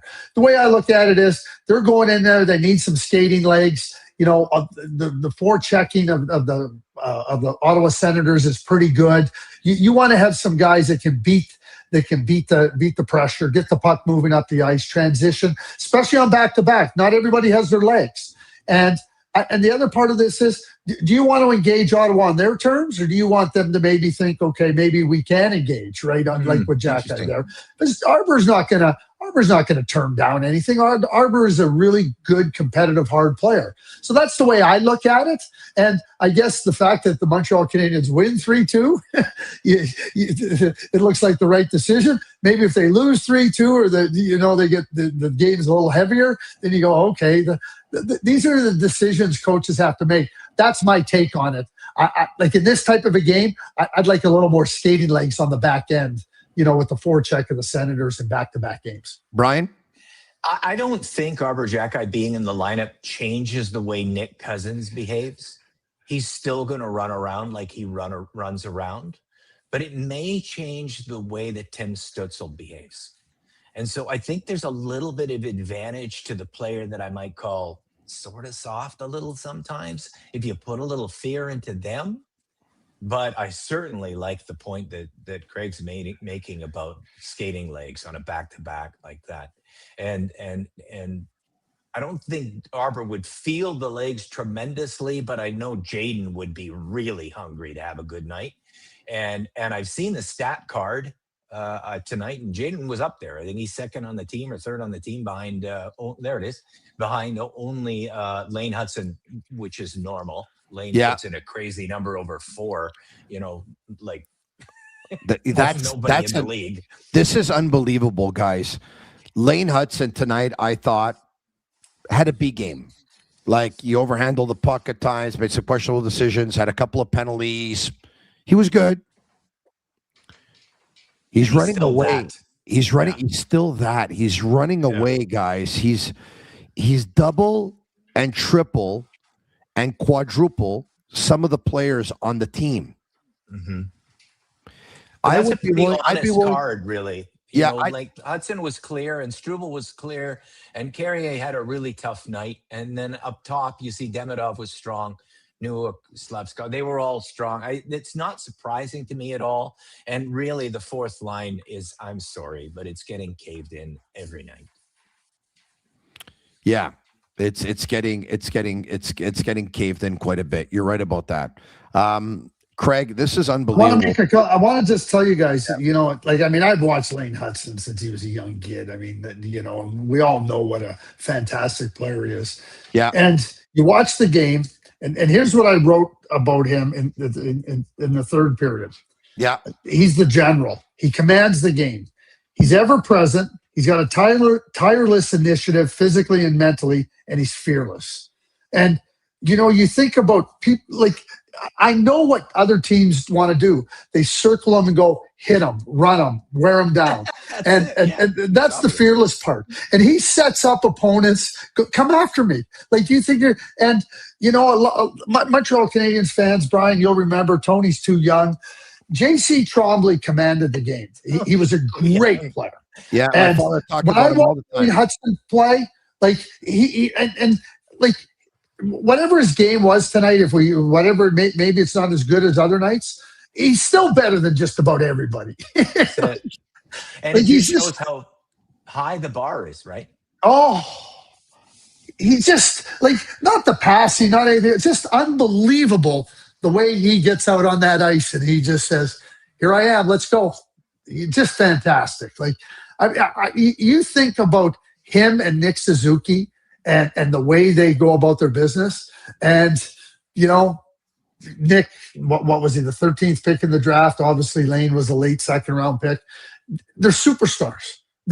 And they're not just superstars. They're great leaders of themselves and, by extension, on the team. There's just no fear in either one of them. First on the ice every morning, last off the ice every morning. Yep. Just can't get enough hockey. And then they go on the Olympic break and he's in the NDG community just playing outdoor shinny with Demidov. Just an absolute lover of the game. Can't wait. He's out there for 90 seconds and instead of being exhausted, he wants to be out there 45 seconds later. It's just insane how much he just wants to be a part of this. And what a coup. What a goddamn coup. Well, I think Demidov is on the same track too, and he's on the same track there. And I know it's only the 5th overall pick. It's a coup there too. Yeah. No, but I was saying, if you take a look at the hockey stat card, I'd be willing to bet that probably half of those stat cards this season, Lane Hudson is the leader in the stat card. So he's, advanced stats do him well. They really, really do him well. I'd be willing to bet that he's probably your leader on at least half the stat cards this year for half the Canadiens games. I'd be willing to bet that. So we got to research that, as a matter of fact. Yeah, and Demidov's aggression tonight shows there, right? I mean, he is. Pierre noted really well. He said he did a little bit more north-south, and you can see him. He's at the top of the card there because he had a much more north-south game. He's beautiful to watch, east-west. Don't get me wrong, but at the end of the day, you got to head toward the net, or nothing happens. You're right. All right. Okay. Let's move on. There's a few things I want to talk to you guys still about that we're going to get to here in just a second. Why don't we bring up, I was going to bring up the event summary, but before we bring up the event summary, want to talk to you about Slav, guys. Slav 2 tonight there's an important stat, Craig, that I want to show you because we're talking about stats before. There's a couple of stats. The Canadiens this past week, guys, Lane Hudson became the all-time in his first 150 games in the National Hockey League. He's picked up the most assists of any other defenseman in the history of the National Hockey League. His 117 assists, passing Sergei Zubov's 115. Pretty cool stat. I mentioned another stat earlier this evening. Nick Suzuki has now 4 straight seasons of 75-plus points, Craig Button, and he's on pace for almost 100 points. If he hits 100, he'll be the first Canadiens player since Mats Naslund in 1986 to hit it. And I think we have one on Slafkovsky. Do we have one on Slafkovsky? I think I know what it is. He's the first player to have 3 consecutive 50-point seasons or more before the age of 22. Is that the one you're talking about, Tony? Before the age of 22. Let me just get it up here. I'm going to bring it up because I'm going to send it over. I thought that we had it at Master Control, but it doesn't look like we do. But I have it here. 1 second. Yuri Slafkovsky. Here you have it. Okay, so I just sent it over. Yuri Slafkovsky, most points before the age of 22 in the history of the Montreal Canadiens. It previously belonged to Henri Richard for 163 points before age 22. Yuri Slafkovsky, 164, guys. 164.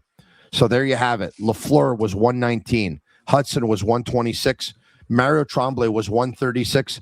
Alex Galchenyuk was 136. Stéphane Richer was 154. Henri Richard was 163. And Yuri Slafkovsky was 164. And when's his birthday? I believe. End of March. Yeah, end of March, correct. Yeah. Isn't that something, guys? Yeah, that's something. Especially when you consider that I just, before he started breaking out, I didn't like the look of the player all that much, to be honest. I wasn't enamored with his game. I didn't think he was processing very quickly. And, a switch went off. It just shows as a scout, Craig, you know this. You better not give up early on these boys because they'll make you look like an idiot if you do. Yeah, well, I think that you spend so much time, and I think a big part of it too, Brian, is in scouting, is that it's one thing to watch a player and to see the skills, and however you want to assess them in the different areas, that's one thing. But when you spend the time to know the players and to try to understand what makes them tick and how driven they are, and I think that's Slafkovsky in a nutshell.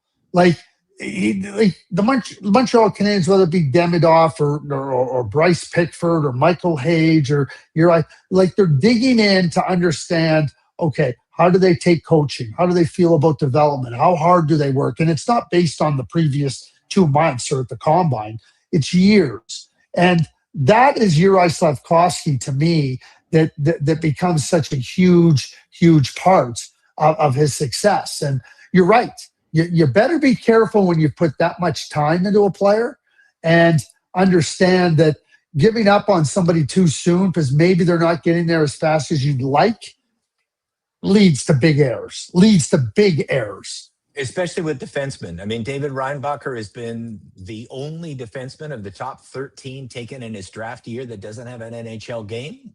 Well, it's coming because he's leveling up right now in Laval, finally. Yeah, he really is. Like, I'll share this with you, Tony, and you, Brian, and with our viewers and listeners. Yeah. But Friday, we're doing a top 50 NHL affiliated prospects. Those are players outside the NHL that belong to NHL teams. Now, the 50. Okay, it's arbitrary. We pick 50, but we have 5 Montreal Canadiens in our top 50, and they are Yeah. Well, that's as of today. So Fowler got called up. Fowler, Hage, Reinbacher, Pickford, and Zorowski. Okay, it's Pickford. Yeah. Those are the 5 guys that are there that we assess as being five top players outside the NHL that will have NHL careers and be really, really good. 5. That's massive. They're already at 105 points prorated this season, and they have 5 of the top 50 prospects. It's massive. This rebuild, guys, I don't even know how to describe it. This rebuild is it's extraordinary. They're already achieving greatness. Top 6, top 7 in the NHL. It's a big number. And you've got a bunch of guys on the team that are just getting started. And in Craig's study that he's releasing, I assume soon, you've got 5 guys in the top 50 that aren't even here yet. And stopping it. Fowler, 3rd round pick. Lane Hudson, late 2nd round pick. Zorowski, early 2nd round pick. Pickford, 3rd round pick. Yeah, and you start to go through. I mean, Slafkovsky was the 1st overall pick, and Michael Hayes. Pardon me? But a hard pick, Craig. Oh, yeah. First pick overall. And Montreal traded up. They traded up to get Michael Hayes, right? And Reinbacher was the 5th. So you're getting players from different parts of the draft that are really good. And let's not forget that Noah Dobson was a result of having the 16th and 17th first-round picks last year. If you don't have those picks, you don't get Noah Dobson. That's right. Hey, Craig, can I ask you about what you like in Reinbacher that you have him in your top 50? Because a lot of people have been down on him. Yeah, to me, I always thought that David could be like an Adam Larson type player. I never thought David was going to be a big offensive player, but I thought he could be a player that could play hard minutes, make life hard on the opponents, make smart decisions, move the puck really well. Not reflective in the stat sheet, but reflective in good, clean hockey. You have the game sheet there, the game scores and everything, right? And to your point about David and Laval, is that it's the efficiency that he plays with. I like defensemen that don't get you into trouble. I like defensemen that alleviate pressure, don't add pressure to your other players or to your goaltender. And I think that David would have been in the NHL by now. I don't have any doubt if he didn't suffer the 2 injuries. I really believe that he would have been. But he's got himself healthy. He's in a good spot where he's plied his trade and learned. But it's the efficiency of his game. I don't think there's much flash to David's game, but there's substance to his game. And what do coaches want, Brian and Tony? They want to know when a player goes out on the ice, they want to know exactly what they're getting. They want it at a high level of competitiveness. They want it at a consistent level of assuredness in terms of their decision-making and everything. And I think David delivers in those areas. Nice. All right. So Brian talked about Michael Hayes' performance earlier tonight. We've talked about Jacob Fowler. Ivan Demidov hit 50 points tonight. Juraj Slafkovsky scores his 24th goal tonight. He leads all Montreal Canadiens players in the history of the Canadiens for most points under the age of 22. It's pretty cool, huh? It's pretty cool. Oh, for sure it is. And again, you watch Uri play, and the game is fast for young players. And once they get it sorted out, they all talk about, yes, things have slowed down. I realize I have more time, and and he was big, and he got himself into vulnerable spots. He was like that. He was like that young kid that put his hand in the lion's den. And then he got nipped.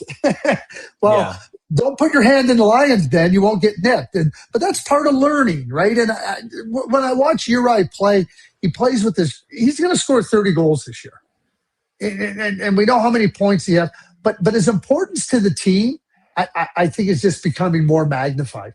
And what he does, and what he does for other players. I mean, no Cole Caulfield in Ottawa on Wednesday night. So what happens? Okay, so Texier goes up there. They put Slafkovsky there. They put Newhook. We talked about Newhook last week, Tony, and the flexibility they have with Newhook. He was on the 3rd line. Now he moves to the 2nd line with Kapanen and Demidov, right? The flex. They didn't have these things. They didn't have Texier last year. They didn't have Slafkovsky at the same level of confidence that he's at now. They didn't have Demidov. They didn't have Kapanen. And Newhook was finding his way. I continue to go back to the development of the Montreal has put into place for their players and what the coach has done. And we just see it across the board in so many different areas. And we talked about the rebuild and some of the players that aren't some of these really good players that aren't there yet. I mean, Bryce Pickford might score 50 goals as a defenseman for the Medicine Hat Tigers. And, I get an up-close look at him on a regular basis, and this kid is a good player, like a really, really good player. He should have been on the World Junior team, just so you know. Anyway, that's a conversation for another day. But development and identification, and then the research on the players, and then they dig in and develop these guys, and the players do their part too. It really is. Craig. It's a model. Craig Button, I can't thank you enough for tonight. You were unbelievable, and I thank you very much. He is the director of scouting over at TSN and their hockey analyst. He's usually a collaborator every Wednesday, but the Canadiens played on Wednesdays. But I said, you know what? Let's do it post game. And he was up and he watched the game and he said, you know what? I'll stick around. I'll do it for sure. I thank you so much, Craig Button. Oh, you're welcome. It's a great game to watch. I mean, there's a rivalry now between Montreal and Ottawa, which is good. And we talk about Montreal rising up. Well, I mean, the evidence is there. I mean, they have as many points as Tampa Bay right now. Yeah. They have as many points as Tampa Bay. You're incredible. You're right about that. It's an amazing story. I'll ask you one last question, then I'll let you go. Okay. As you saw Ottawa imposing their physicality on the Canadiens, but the Canadiens end up winning the game, are you worried that the Canadiens don't have enough of those players come playoff time should they make it? I think you have to play true to yourself. And, obviously you'd like every area of your team checked off, weight, heaviness. I mean, Brian, we talked about the fourth line. I don't think anybody would look at the Montreal Canadiens as being complete. They're trying to fit pieces in, and they're managing pretty well. 6th, 7th, 8th in the league is not bad. You're in the top 10, right? But the one thing that I think that Jeff and Kent and Marty have done exceptionally well, they've never got ahead of themselves. But more importantly, they haven't kidded themselves about where they're at or how much more has to be done. But they put in the work and they continue to do it. So are the Canadiens a perfect team come playoff time? No, Tony, they aren't. But I think that you learn lots by going through the different challenges that the playoffs give you. And then it's learning for Jeff and Kent and Marty, but it's also learning for the players. And I think that all in all, there's so much positive about the Montreal Canadiens. And as time moves on, they're going to have opportunity to fill out their roster. I look at Detroit, and they drafted Marty Lapointe, who now runs the scouting. They drafted Darren McCarty in the second round. They traded for Kirk Maltby and Chris Draper. So a second round pick, a top 10 pick in Lapointe, second round pick in McCarty, 2 trades, Draper and Maltby, and now all of a sudden they were a team, the grind line, and now that completed their team, so to speak. But Kent and those guys know what they want to do, and Marty knows what it takes. He think about Tampa Bay. They were a really talented team. They didn't become champions until they went and got Goudreau and Coleman, because that rounded out their team with Yanni Gourde. I think Montreal is in a similar spot, but it's a good spot. I would suggest this, guys. Yeah. A lot of teams would like to trade places with the Montreal Canadiens that have found themselves at the bottom of the league trying to find their way back up. I hear you. Maybe the blueprint can be sold for millions. We'll enjoy it, I think, for the next 10 years. Have a great night, Craig Button. Thank you again. Yeah, thank you, Brian. Thank you, Tony. Cheers. The Habs postgame show, Brian, is just getting started. You ready? This is kind of like the Royal Rumble. Every 15 or 20 minutes, we bring a new contestant down. We bring a new wrestler to the stage. You ready for this? Sure. Let's bring him up. Eric Engels, presented by Allard et Emon, experts in heating, air conditioning, and ventilation since 1977. you have it. Eric Engels is brought to you by Allard and MO. All right. Huh? Where are you? I know you were at the game. Hey, buddy. You want a macaroon? I can't hear you, Brian. Is he? Oh. He can't hear you. Is he on the bus, or are you on a bus or something? Or I never made it to the game. The weather was shit. Oh wow. Okay. So I worked this one from home, and you probably wouldn't be shocked to know that I wrote about Jacob Fowler on a piece that will come out at Sportsnet. But I got to tell you, this game was about a lot more than just Jacob Fowler. I came into the week thinking, like, can the Canadiens win more than 7 games this season by a score of like 3-1, 3-2? And now it's 2 in a row. And I know people will look at the performance tonight and they'll say, well, they had moments where they were really on their heels and they were struggling and they were tired, and even Hudson looked tired. And the way they kept themselves in, like, Fowler obviously kept them in it, but the way they kept themselves in and withstood those blows and bounced back and seized momentum, that was the most important period of Ottawa's season in the third. And they spent the first 13 minutes of it in their own zone. The Canadiens, what they're about to go through for the next 18 games, you talk about what's missing from them in terms of being a real playoff contender. There's still a lot of strides they can take over these 18 games that prepare them for that moment. And I see a mature group in the way they've approached the last 2 after a really loose week in California. You're right. That's a good way of putting it. A loose week in California. I think the last 2 wins are just what the doctor ordered. The way they won, the fact that in both games, it was a 1-goal game with a couple of minutes left, and the opposition pulled their goaltender, and the opposition was in Montreal zone, and the opposition was pressing, and that game-tying goal that came back to bite them on a couple of occasions this year did not happen last night, and it did not happen tonight. I think it's just what the doctor ordered for the Montreal Canadiens, Eric. Yeah, I listened to a lot of what Craig had to say. I'm curious how Brian saw it. I hope I can hear him. Can you hear me? No. Can you hear him? You can't hear him. Okay. Because, okay. I'm up and listening. I can hear everything you're saying, Tony, but nothing. You know what? This is actually the second time that it happened today, so there could be a bug in the streams. But Brian, if you tell me, I can repeat to Eric. It on? Yeah. Well, I thought the first period, Eric, that they wanted to physically dominate them, and then they leveled the ice as the game went on. And I actually, when I was listening to you, I was just checking the expected goals in the game, and it was actually 4.8 for the Canadiens and 3.3 for Ottawa. So by the end of the game, it was Montreal's game to win. Brian says expected goals 4.8 for the Canadiens, 3.3 to Ottawa. He thought Ottawa took the game to the Canadiens physically at the beginning of the game, but he thought the Canadiens responded very well. I love that you're translating for him. I've never done this before. This is kind of like crazy. Tony? It's kind of like weird. For the sake of your viewers and listeners, why don't I shut this down and sign back in and see if it works? That's a great idea. I was going to suggest that. Thank you for suggesting it. All right, there you have it. Eric Engels, for nearly 50 years, Allard and MO has set the standard for HVAC service in Montreal. Their focus is simple, unmatched quality, and dependable comfort for your home.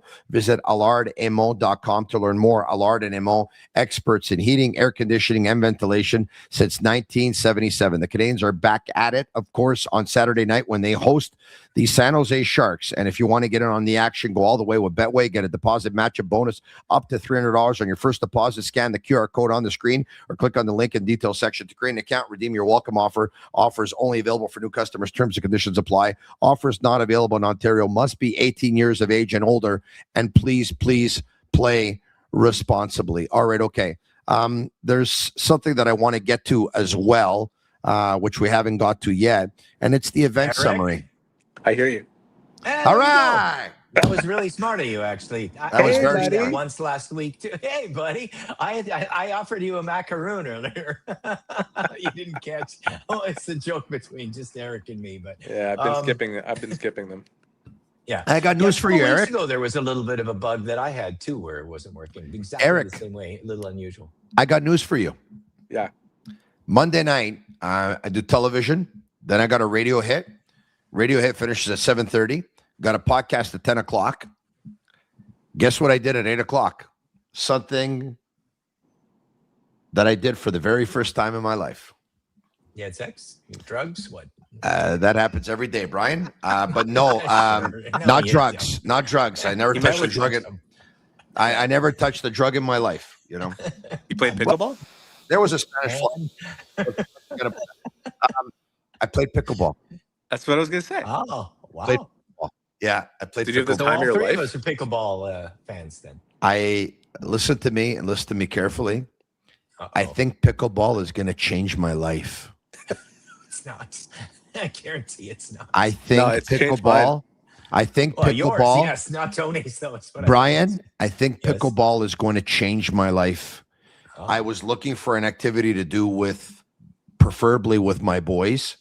I was looking for something to do, obviously, to put myself in movement and to sweat a little bit and to hopefully lose a couple of pounds and you know what, to feel better. Even though, like, you know, that night I was a little bit sore.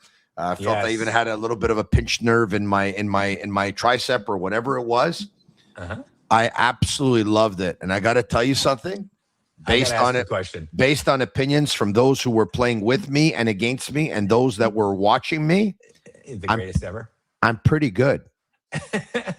I'm pretty got a good question for a for guy you. who played pickleball for the first time. I'm pretty good for a guy who played pickleball for the first Here's time. the I'm big telling question, you. though, Tony. I probably Here's the wouldn't big be pretty question good for if you. I played versus Eric Engels, but I played pretty good the other night. I got to tell you. Tony, I Yeah. know you wear a heart rate monitor, right? Or you know well, it at least by an Apple Watch or something my- like my that. ring, your yeah, my Moon ring. or whatever the hell Yeah. it's called. Yeah. What'd you push it to? Because I 100 played pickleball with the guy in my condo here. Yeah. I got up to 165, and I was like, "That's pretty high for Yeah. my age." Yeah. No, They don't even advise that. But I you know played, what? I'm so athletic, I didn't even feel it. But Tony, do you know your number? Did you check your heart rate? yeah, Was it 140. like 195 or you? were you in 140 trouble? 140 heartbeats per minute. I played That was a it? big game with Marty Lapointe yesterday and a couple of buddies, and at one point I was pretty sure I was going to faint. He makes me run all over the place. Do you wear a monitor? Do you know your heart rate when you play? No, I don't. But Tony, Oh, you should that check. sport, It's cool to know that's that. if you don't wear the right shoes, that sport really will change your life in a way that you don't want it to. So if you're going to get into it, go get the right shoes because Okay. you don't want to tear your Achilles and end up not Well, walking for the next 9 months. I wore On Clouds, which I love. They're become my favorite running shoe, unless another company pays me to say that their running shoe is the sign best, 'em up. and then I'll tell you how much I love those. Number one, and number two, there you go, the On Clouds. I wore the On Clouds, and number two, I have to tell you that even though it was tough, I think it was a little bit easier for me because we were playing 2v2, and I watched some games of 1v1. I would not be able to do that, at least not yet. No, I cannot play 1v1 just yet. No, cover a full court, no chance. Okay, let's talk about the Canadiens now that we got the whole pickleball thing out of the way. I know you're not surprised by the recall of Jacob Fowler, but let's just talk about the timing. Let's just talk about the fact that the Canadiens are eligible for 5 recalls. Let's just talk about that they used 1. Let's just talk about the performance that he had. Let's talk about a comment that Stephane Waite made that was on our show earlier tonight. Pierre McGuire, Craig Button, none of them would worry about starting Fowler in the playoffs should they make it. As a matter of fact, Pierre and Stephane said that they would, that he would be their starter. Well, the good news is we're not there yet. We're 18 games away from it. But I will say this: this wasn't some Wednesday in Canada. This was the most important game of the season for the Ottawa Senators, and it was a critical game for the Canadiens to get closer to the teams they're chasing, to put even a bit more distance between them and Detroit, and a lot more distance between them and Ottawa. The fact that Fowler got the start was as significant as how he played. And for him to rise to that occasion, knowing that the Canadiens were tired in front of him against the rest of the team that had lost 1 game in regulation in their last 10 and was playing desperate, he's the man for this occasion. In a word, this was revealing. That's what I just wrote about at Sportsnet. It was revealing. It was revealing that this kid is expected to be the man, and he is the man. And I wrote that he took a big step towards his destiny tonight. Now, has he arrived there? Will he arrive there by the playoffs? I can't say, and I'm not going to sit here and say that that's definitely going to happen. What I do know is he's definitely going to arrive. I don't know when, but he's definitely going to arrive because steps like the one he took tonight, they're not small. They're very significant and revealing of what kind of player this kid is supposed to be and what kind of player he's going to be. Brian, is there anything you can add on Fowler that we haven't said already? I got to tell you guys, I'm watching the highlights. There's that shot from Gyro on NHL.com. They tweeted. I keep on watching it over and over and over again. I think it's as technically sound as you can be. Like, it doesn't get better than that. How about the save he he's the made? total package. How about the save he made before Texier scored? On Amadio. Amadio. On a breakaway. Yeah. Like, Yeah. Huge. Game's on the line at that moment too. And The he whole doesn't game. move. He's just like so calm and like just. And by the way, the way it happened, Slavkovsky, just inside the blue line, rings it off the post. A Senators player clears it out of the zone. It ends up finding Amadio, who breaks away. And his lateral movement from right to left, he just follows him the entire time, makes the save. Pinto has a rebound, doesn't give him any net, so Pinto misses the net. And then going back the other way, and Texier ends up scoring. It's unbelievable. He's the total package because technically he was ready for Pinto after Amadio, standing there, Dobish has been really, really strong, but technically he's probably not in the same ready position after a shot like that for the rebound. Same thing in the last 2 minutes of the game. Makes an amazing save off Giroux. Technically, he's completely ready for what's coming after that. So you've got the total package in that technical strength. And then obviously after the game, you're listening to him. There's a comportment there that's very mature. And even during the last 2 minutes, the goaltender will show you their comportment too, in terms of how much movement and stillness and calmness they have. And he's just calm for the whole thing. The whole thing, he's square and calm. Everybody around him is going crazy. They're chasing Ottawa Senators all over the ice for 2 minutes. And he's just still, calm, square, ready. This is good for Dobish also. Dobish needs a security net. He needs insulation.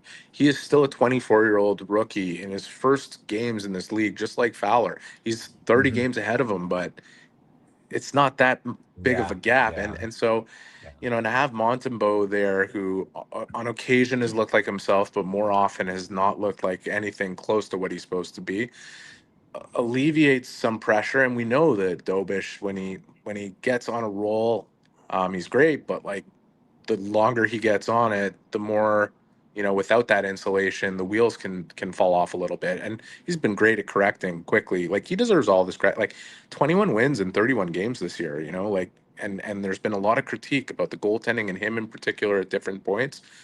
He's done his job and done it well without much of a parachute behind him. And now I think Fowler, what he's doing is great for himself, but it is good for Dobish. So it's a crazy situation to have two rookies in the net sharing it for the team and where they're at, but it's where they're at, right? At the top of the league, two goalies that are rookies. Yeah. Often it's two rookies because we're rebuilding and who gives a shit? And you know what I mean? Yeah, against Allmark and Reimer tonight. Yeah. I think that was the reinforcement they brought in was Reimer. So that's it. I think I'm going to ask one more on the goalies before we move on. But hey, look, I know you don't have a crystal ball, but let's just say Dobish and Fowler. Let's just say Dobish and Fowler are healthy between now and the end of the season. What do you see in your crystal ball for Monty? A lot of practice time. I mean, I'm not going to sit here and tell you that he's not going to play again. Like, this is too unpredictable, and it's one game, and Dobish has had a collection of them, and Montembeault, when they've gone away from him this year, he's bounced back. I understand the fan club has shrunk. I understand there's little currency in vaunting his ability to show the character he's shown at different points. But, like, this is voodoo, man. It's goaltending. Like, Marty St. Louis always says he doesn't really have a good grasp on it, and I'm not going to pretend I do either. I think we know what we're seeing in Fowler. I think we know what he is. Whether he becomes that immediately or not, we know what he is. Like, tonight was revealing. Dobish, much clearer picture, and like, he is everything that Brian said. He's like gotten better technically too. He's not perfect technically, far from it, but he has gotten better. And But yeah, I think a lot of people will say, okay, that's it for Montembeault, and he's not playing again. It's like, don't put the cart before the horse here, because you Never don't know. know what could happen. Yeah, Like you never know. we thought However, Fowler wasn't going anywhere after his first 6 games in the NHL, and then 4 games later he was back in the AHL. So right. However, one of them has to falter. one of them He has won't to see what? the net again if they don't falter. If the two of them, the rookies, don't falter, he can't see the net again. They will have to fail for him Yeah, to see the net, right? I think that's fair. Yeah. And I don't think they're going to fail. 18 games left. Yeah. What did you think? 9 18 each. games. Yeah, 9 they each, played they could 64. fail. Yeah. And I don't think that Montembeault can sit there and say, well, they didn't give me my chance. I mean, they gave him a No. lot of chances. They gave him 20 of the last 22 games last year, and he stood up to that opportunity. And they gave him the net to start the season. And when he struggled, they gave it back to him. And, it cost them some points. They'd probably be leading the division right now, if not for some of those decisions that were made early on to try and restore the confidence in a player that had shown he had deserved that type of confidence. But at this point, and that's what Marty was saying earlier today when he got asked 4 questions and got tired by the 5th one. Like, the situation tonight is we need a win, and this guy's going to give us the best chance to do it. That he even viewed him that way is, again, not to repeat myself, but very revealing of who this kid is. It's very revealing. It is very. What did you think of Marty St. Louis when pressed about? He was asked questions about Fowler and Montembeault. I'm sure you saw the images by now earlier today, and he said, when he was asked, what do you think's been going on with Montembeault? What do you think's been going wrong? And he's like, look, I'm not going to answer 40 questions about the goalie or about Montembeault. And then, the reporter came back and said, it was probably Simon-Olivier Larange. Is that right? It was, yeah. Came back and it was an said, extremely fair question. Go ahead. Yeah. Sorry. And then he said, yeah, well, I mean, we haven't asked you 40. And he said, yeah, but you've asked me 5 or 6, so you're on your way. I said earlier today, I didn't have a problem with the question, and I didn't have a problem with Marty St. Louis not wanting to answer it. Yeah, listen, the question's a fair question. You have, the other side of the coin in him sitting there saying 3 times that he gives us the best chance to win tonight is you're saying that Montembeault doesn't. And so you have to ask, like, where is he at? Why is he there? Totally fair question. If you're the coach in that situation, especially on game day before you're about to play, this isn't top of mind.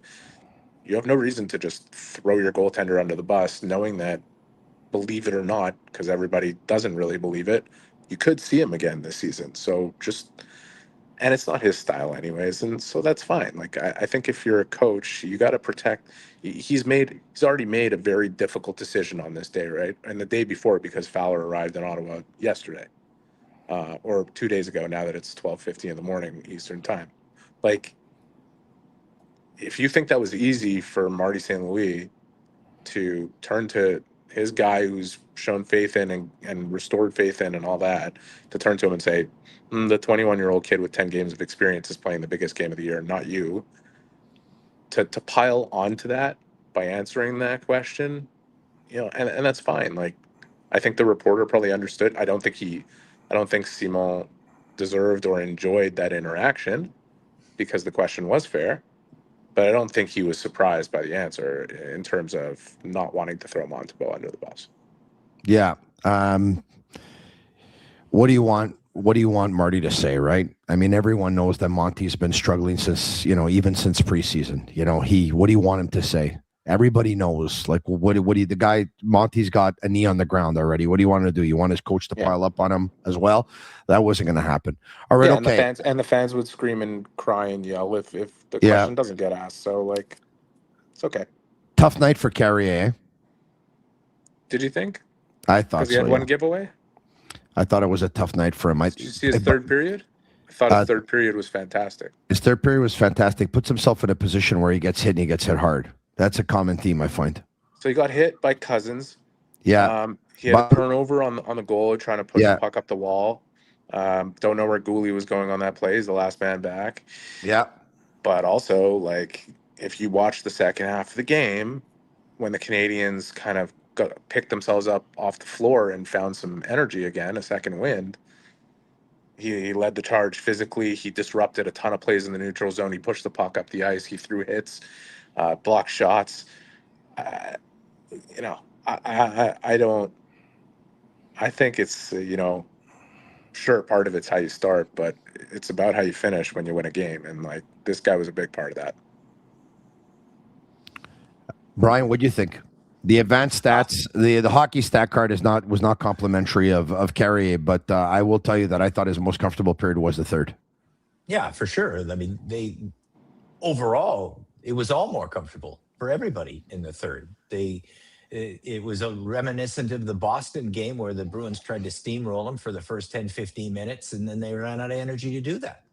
And that's going to happen for a team that's of high skill, but a low physicality overall. Yeah. You're going to try to get steamrolled by a big team. But you know what? It takes a lot of effing energy to steamroll a team, to Eric, pound the body that much. And then that's happened a lot. The first 15 minutes, they're kind of hanging on physically, and then the team runs out of gas to do that. So if you get some good goaltending for first 15 minutes, you're going to find, especially guys like Carrier, who they'll try to steamroll because of his size. Hudson, because they'll try to steamroll because of his size. You hang around, you fight through it.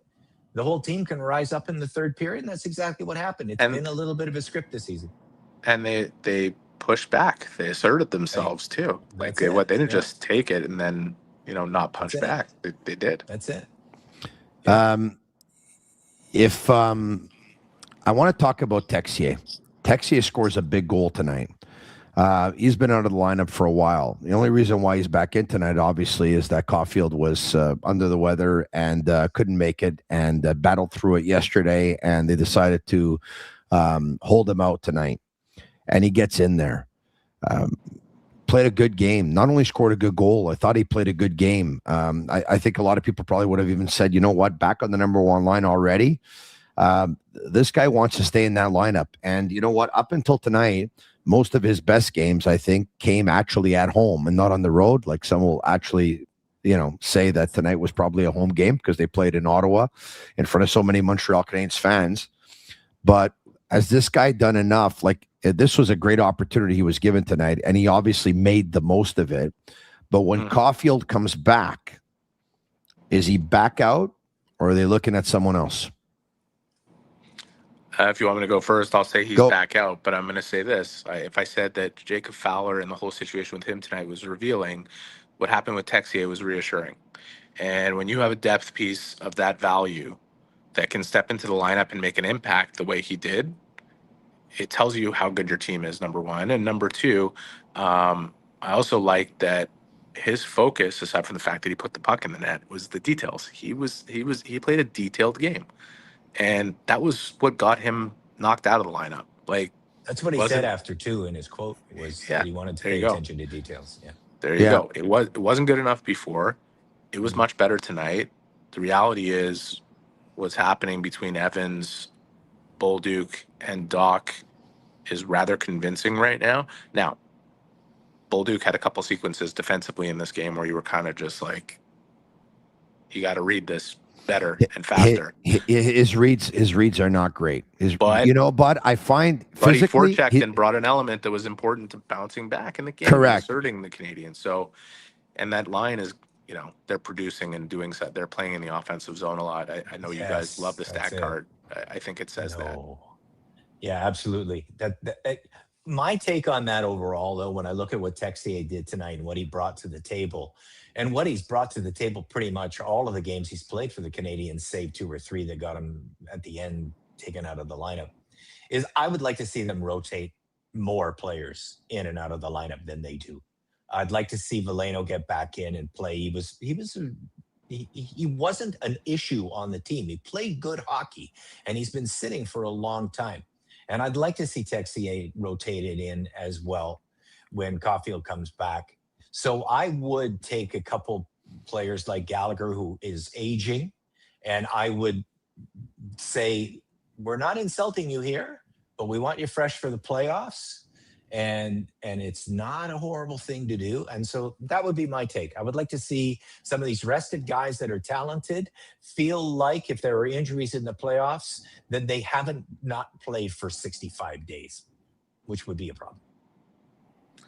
So I can appreciate. I think your stance is perfectly couched. It's like exactly what you would say if you were to pull a Gallagher out of the lineup. Mhm. I don't see it happening. I don't see it happening to Well, I this don't player. either. What's that? I don't see it happening either, And I Eric. and I'm I would just saying and it's I what would I like. I would defend it not happening also. Oh, This guy's okay. an assistant captain on the team for the way he leads and the way he plays. You know, I understand he's older. I understand there's times where it looks like he's not keeping up. Um, but I also understand that there's a lot that's missed in terms of what he brings to the game. You know, it's understandable that people miss it because they're focused on the puck and they're focused on different things. You know, like I look back at a shift he had recently in a game at the Bell Center against Washington, or it was the Islanders, where he blocked two shots, threw a hit, charged the puck down the ice as it was getting hemmed in, like competed his balls off as a in a Brendan Gallagher shift, but in a different way than most people would notice because it wasn't in front of the opposing net. This stuff that he brings, you saw it last night, the hit, the fight. Um, you have to understand the value of that on the ice, but also in the room.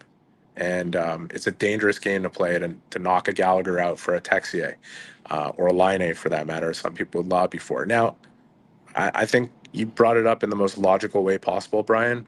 The only counter I would give you is that the Canadiens are not just playing for a playoff spot right now. They're playing for the top of the division. They're playing for home ice in the playoffs. And I got to tell you, whether they land at the top of the division or not, home ice in that first round and getting to play those first couple games at the Bell Center.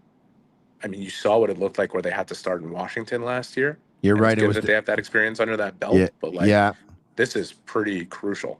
They put Yeah, themselves behind and the I'm eight not ball last saying year, that you obviously would by rotate him losing those in two and out of the games. lineup. I'm not saying you would rotate him in and out of the lineup when the playoffs start. I'm just talking about what this No. offers now for what the playoffs could bring then. And Yes. I think Yeah. a fresh Gallagher that is doing what you just said that he brings can be reinforced considering he is aging by not feeling that he needs to be out there in these back-to-backs. Like back-to-back at your age, it's not easy. And yes, the fight and everything, Yeah, the he's an hits, older the blocking 34. shots. Yeah, but he's playing like he's 34. Yeah, and he's I older think than his that. energy, like we know what he's gone through. Like between the injuries, the way he plays the game, the size, the cross checks in the middle of the back because he plays in front of the net. Yeah. The guy has given the heart and soul to the organization for a decade and a half. So yes, he's 34, but he's not a young 34 for all he's given. No. The No, size of that course. he has, the way that he plays. There's a lot of mileage there. There's a lot of mileage there. And you know what I thought about when you car's said got some kilometers on it because Yeah. of the way he plays. I don't think it's a shameful thing to say, hey, Yeah. we're going back to back 4 times still this season. Take a couple off. It's more Let's than be back ready to back, for Brian. game 1. It's more than Yeah. back to back because that back to back that they're going to have on the weekend versus San Jose on Saturday and Anaheim on Sunday, when they end up playing the Bruins on the Tuesday after, that Bruins game is going to be 3 games in 4 nights, and then when they end up playing in Detroit, that Detroit game is going to be 4 games in 6 nights. So, for example, It's that through the weekend. No? If you- it's 3 and 4, 5 and 8. yeah. 4 and 6. So for Welcome to example, this season. if you give the Anaheim game off, for example, we would expect him to be a lot fresher and a lot better versus the Bruins, which is a more important game because it's a conference game, it's a divisional game, it's a 4-point game versus a conference, a Western Conference opponent, right? So I kind of understand both your points. There's no doubt about it. I brought it up myself, but Eric said something that caught my attention when did you say? I don't think that could be a dangerous game. Like, are you thinking that there could be pushback from the player if he was asked No. to sit? I think there could be pushback from the players. I'm not sure that plays well in the room. Good. Yeah. Outside of it not playing well in the room, there's a dynamic that's been created on their line. And I understand they've had some games where they've been hemmed in with a lot of defensive zone starts and the puck not getting out as much as you'd like it to. But man, like, as these games go, like, I actually really like Brian's point. You know, Give him a chance to be as fresh as possible in the games that will matter most, because those are coming in the spring. But I also think that line and its dynamic is very important to the Canadiens figuring out how to play the right way between now and then. And the talent injection they've had on this team this year has blurred the line a little bit for them in terms of how to play the right way. Last year, they had no choice but to do it, and they figured it out, and they were doing it because they couldn't score their way past their problems. I have a question for you, Eric. Yeah. And I think it's a revealing one. When their contracts end, that line, how many get offered a new one? One. Josh Anderson. And I would go as far to say that, Deno is probably here next year, at least up until the trade deadline. Yeah. And I can't sit here and say with complete certainty that Gallagher is. It's the last year of his contract, and they've got some major players coming and pushing for spots, like Michael Hage could be here by the end of the year. And I think that's a crazy reality to contemplate, having covered Gallagher's entire career in Montreal, but also a logical one. There are teams out there that are embarking on rebuilds, and it makes me sad to think about it. And I have no problem saying that, because I've always said I don't cheer for teams, but I do cheer for players. Yeah. The notion of Gallagher being shipped out of here on the precipice of the Canadiens becoming who you'd want them to be while he's still a part of the team is sad. But I think of time's a prick, Eric. Yeah, and it is, and I feel it, and you feel it, and Tony played pickleball yesterday and probably feels it too. But I just feel like if I'm Vancouver and I'm starting a rebuild, and I want good people around, because we all know, having witnessed what we've seen in Montreal, that if you don't have good people around for those early portions of it, you're not getting anywhere near where you need to get in any amount of time that would be acceptable in a Canadian market. I'm not saying the Canadiens do this, but if I'm the Canucks, I'm asking for it. I'm saying, a 1 friend year of mine, 6.5, give me that guy, because I need players like him. Yeah, a friend of mine said that to me a couple of days ago. He said, "You know what? If I'm the Vancouver Canucks and I need a veteran player to show younger players the way, or to help them through these tough times, Elias Pettersson." Sorry. You know what? That I'd go after Brendan Gallagher. So I've heard this. I've heard this before for sure, and I think it kind of makes sense. But you know what? This team's going to win one day, and for me, what hurts is I'd love to see Brendan Gallagher be a part of it when they do. He deserves it.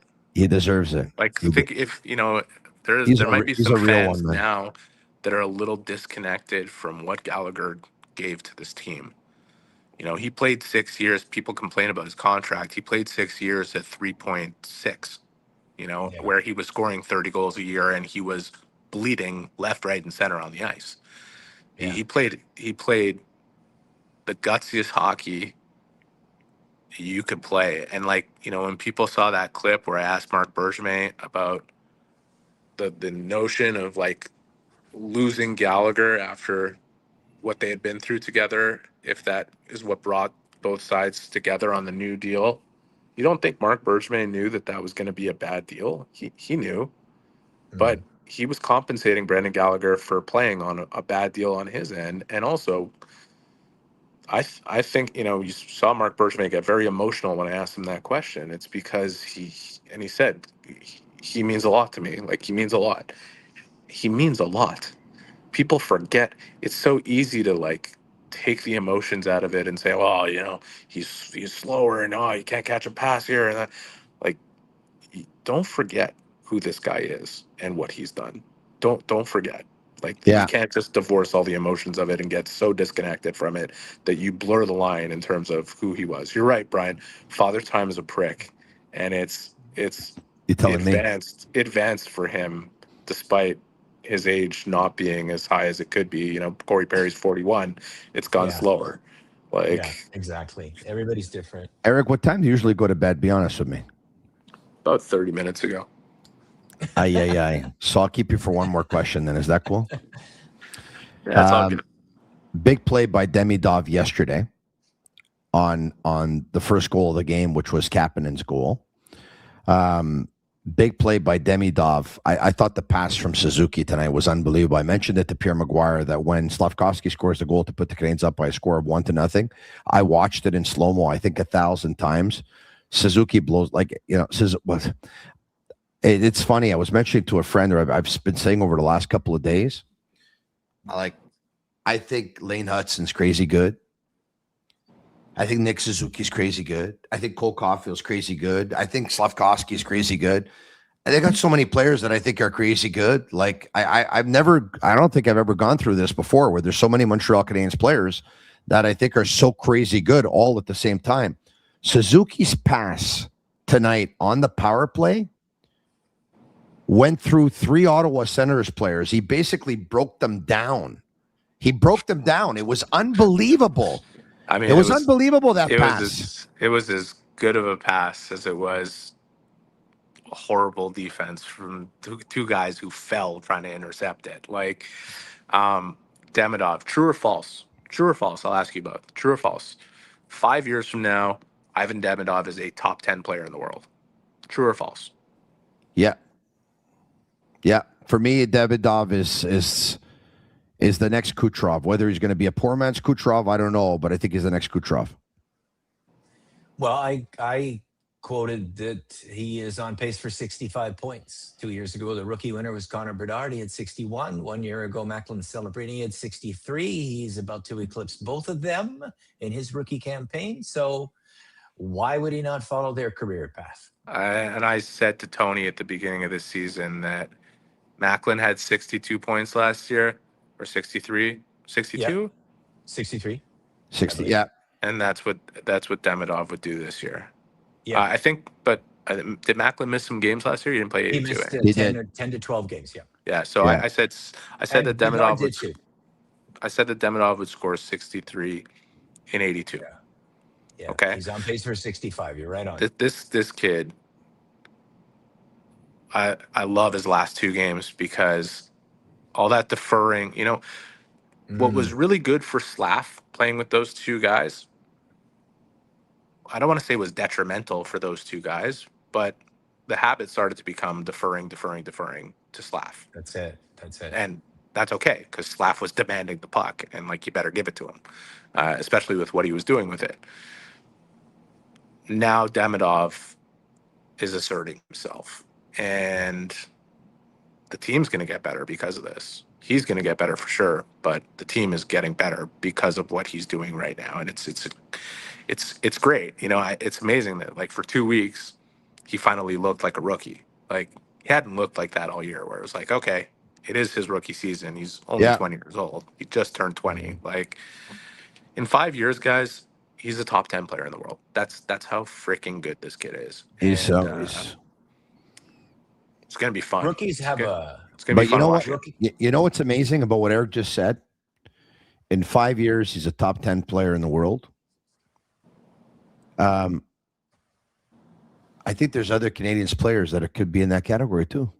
Yeah, Hudson, Slav, Suzuki's already there. I don't want to say Suzuki's a top 10 player in the world right now, but he's on his way to a 90-plus point season and a Selke award. Everybody said, it would be nice if one day he became like Patrice Bergeron. Yeah. He's better offensively, and he's not terribly off defensively. I'm not going to put him in the same category because we're talking about one of the best of all time. Mm-hmm. But he fits the mold. He's right there. So I'll tell you who I think. I'll tell you who I think are the best forwards in the game. McDavid, Draisaitl, Kucherov, McKinnon, Celebrini, Kaprizov. I'll give you that. David Pastrnak. Yeah. Suzuki's there, guys. Guys, Suzuki's there. Suzuki's top 10. Suzuki's a top 10 forward in the game. He's a top 10 forward in the game. Maybe Crosby would be ahead. Crosby? Yeah. You can make an Isn't argument for. Suzuki, since the Four Nations break, the third highest scoring in hockey, or fourth highest scorer in hockey, I believe. He's also so. second or third behind McKinnon and McCarron plus minus, playing against the best players night in, night out. You can make an argument for Jack Eichel. Yeah, Eichel for sure. Sorry, Eichel's in there for sure. Okay, so For Eric, day off for the Canadiens tomorrow. Does that mean it's a day off for you? I got lots of housekeeping items to do, man. I got some meetings. I got a pickleball game early in the morning. What time are you going to play pickleball at? I'm going to go play from 9 to 11. He's going to join you. 9 to 11. Oh my! Really? Now You go 2 hours? Yeah. Always. That's Now, now I feel even worse to have you until 1:12. Eric, thank you so much. I don't know what else to tell Don't you. worry about it. I appreciate it. And well, you know what? I usually like Eric's still for in his everyone. 20s. I like for everyone to get their 8 hours sleep. He's not going to get his 8 hours sleep. He's going to pick a ball. If he's going to have a bad game tomorrow, he's going to say, "Friggin' Tony kept me up." I turn 43 next week. You turn 43 next week. Yeah. Really? Time. Fucking prick. Man, you got a lot of good years ahead of you, dude. Like, you get to cover a really good hockey Knock on team. wood. I covered Oleg Petrov, so you're lucky. We should go out. Demidov. I got Petrov. We should go out to supper next week with Eric and celebrate his birthday, and Brian, you pay, and everyone's happy. I'll be No. I'll be at the GM meetings. I'll be at the GM meetings playing pickleball with some of the GMs actually. Oh, nice. Pretty cool. That's the plan. Eric, I'll be playing chess.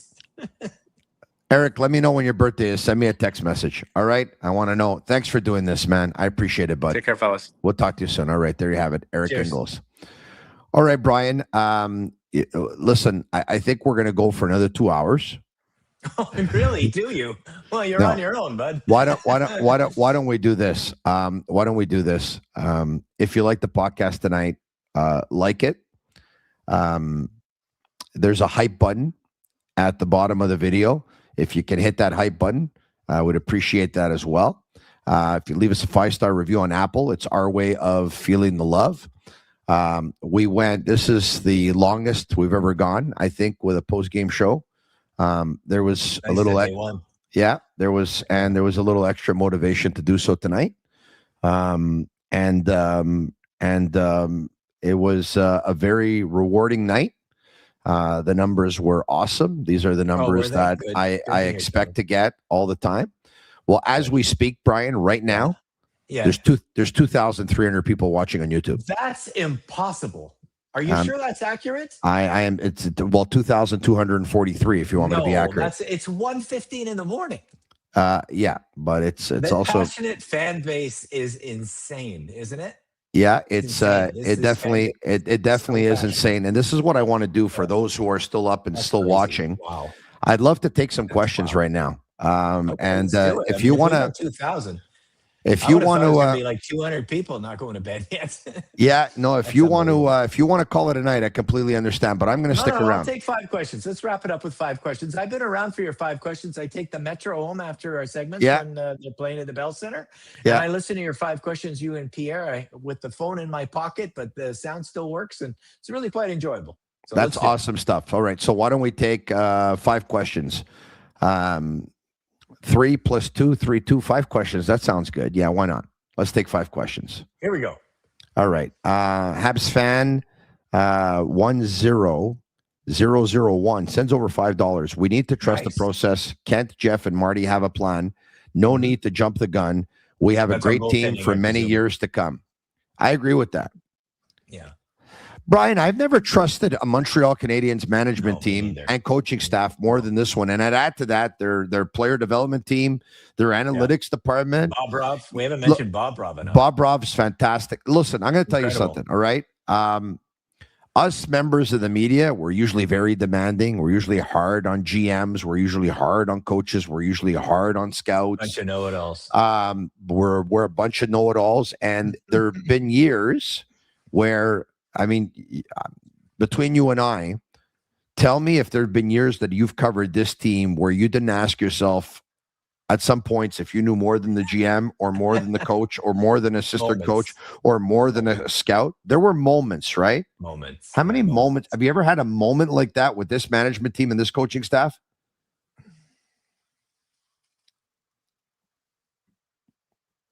Like, what's their worst yes, move? that one. Yeah, there's one. Which There's one? one moment. I was at Wrigley Field in Chicago when the draft was on. Yeah. And I was surprised that night that David Reinbacher was chosen. Yeah. And I really thought they were going to take Ryan Leonard. And I'm still not sure about the choice because I really love Ryan Leonard. And I thought his pedigree was amazing.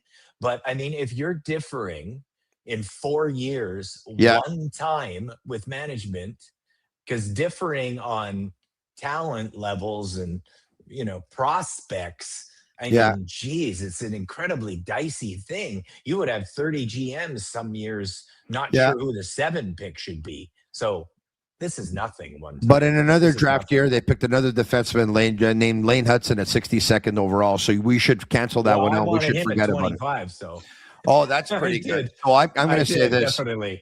I hammered when they took Reinbacher. I hammered them, and I think I hammered them for about a year for not taking Michkov. Okay.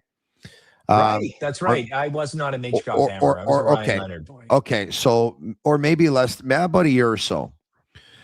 There were moments last year, and especially this year, but there were moments last year down the stretch where I saw a lot of things in Michkov's game that I didn't like. Yeah. And this year I saw an athlete who didn't properly train during the offseason. That's right. Who was extremely unprofessional in showing up to camp, extremely out of shape. That's right. Who is only interested when he has the puck and doesn't care when he doesn't have the puck. Who gets excited when his team attacks and absolutely hates it when his team defends. That's it. Yeah. And I can tell you right now that, I'm over that. I'm over the whole Michkov thing. And I can tell you, I could have told you months ago, but I'll say it again tonight. I totally understand why they didn't take Michkov. I totally understand why they didn't take Michkov. Not to mention that I should have never doubted. I should have never doubted in the first place because obviously we know that Bobrov has great intel out of Russia. That's what I was going to say. Yeah. Yeah. That's what I was going to say. Like, I mean, The Flash, everybody's seen The Flash, but I think that they, you look at Slafkovsky versus Wright as another example. And when they tell you that they love the way Slafkovsky interviewed, it's hard, for people that don't really value the esoteric. Like not everybody is born the same way. Our brains aren't all the same. Like some people will have like a heightened value on what happens on the ice, and some people will have a heightened value in comparison what happens in the interview room in terms of how much hunger are they going to bring for us for the next 10 years versus how much hunger they're not going to bring us. How much are they going to care about their development? I mean, it's a balance, and we as people have different brains and balance those things off. So it's easy to love the Flash and think you got to get that guy. But if he shows up 2 years later, overweight, if he's not interested in playing defense ever, if there's some Bob Rob knows of some history and he's not sure about the personality type, this management group makes you feel confident that they know all that stuff, that they're taking care of all of that stuff, and they're doing the homework necessary.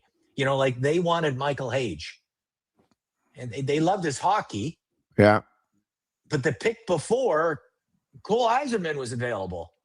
You know what I mean? Yeah. But which guy would they want now? Like they targeted Michael Hage. Yeah. And they worked to get him. They got him. Like this group really values now would they have taken room, and they've been right. Yeah, would they have taken Eiserman if he was available at the 21st pick? No, I don't think. No, they would have taken Michael Hage. They had him targeted. They loved his profile. And you know what? One thing I can't tell you, and I've said this before, the second I got in Vegas, someone close to the situation whispered in my ear that they love Michael Hage. When they made that trade, I went on and I did a video that we put all over social media saying, I'm hearing that Michael Hage is the guy that they're targeting with that 21st pick if he's available. Video, yeah. And I knew you were right. Thank you. All right. Okay. Yeah. A couple more questions. Rod Langway fan club. How many pieces that are currently not in the organization need to be added to make this team a contender? Brian? Unlike Eric, I don't love the fourth line. And I think those pieces need to be changed. I think that the fourth line has to be big, tough to play, hit the shit out of people, bug the crap out of them, just be nasty. And I think that would balance the fact that the stars on the team are smaller and that even the big guys are not necessarily all that physical on this team. Like not really a physical. So a Buffalo having physical. a Buffalo having a Greenway, a Malenstein, a Carrick. That's it. And I don't think that is an expensive player to get when it's they got one piece. They can't do it now, obviously. Florian Xhekaj. They got Florian Xhekaj. He's going to be one of those guys. That's it. Now, they obviously can't do it now. They've got expiring contracts, but when those contracts expire, that's the footprint that they need. Correct. So the answer to the question is you fill the offensive part with Hage and Zarovsky. You fill the defensive part with three guys I couldn't even name you right now. Maybe Florian Xhekaj and Thorpe are two of them, Brian. Xhekaj, but his profile, profile, they're lacking. You want to know what the good news is? Profile, they'll be the Buffalo Sabres a little bit more. You want to know what the good news is? If you have to add a couple of players at forward, the fourth liners are the easiest ones to add. Exactly. It's the stars that are hard to find, and they have all of them. The stars, you have to get them through their draft, and they've been able to do that by doing the rare line, Tony. They're going to be they're going to be the rare team that has the ability to have three scoring lines because the contracts are all so excellent that Hughes is already inked long term. Most teams have to power down at two scoring lines because they're out of money.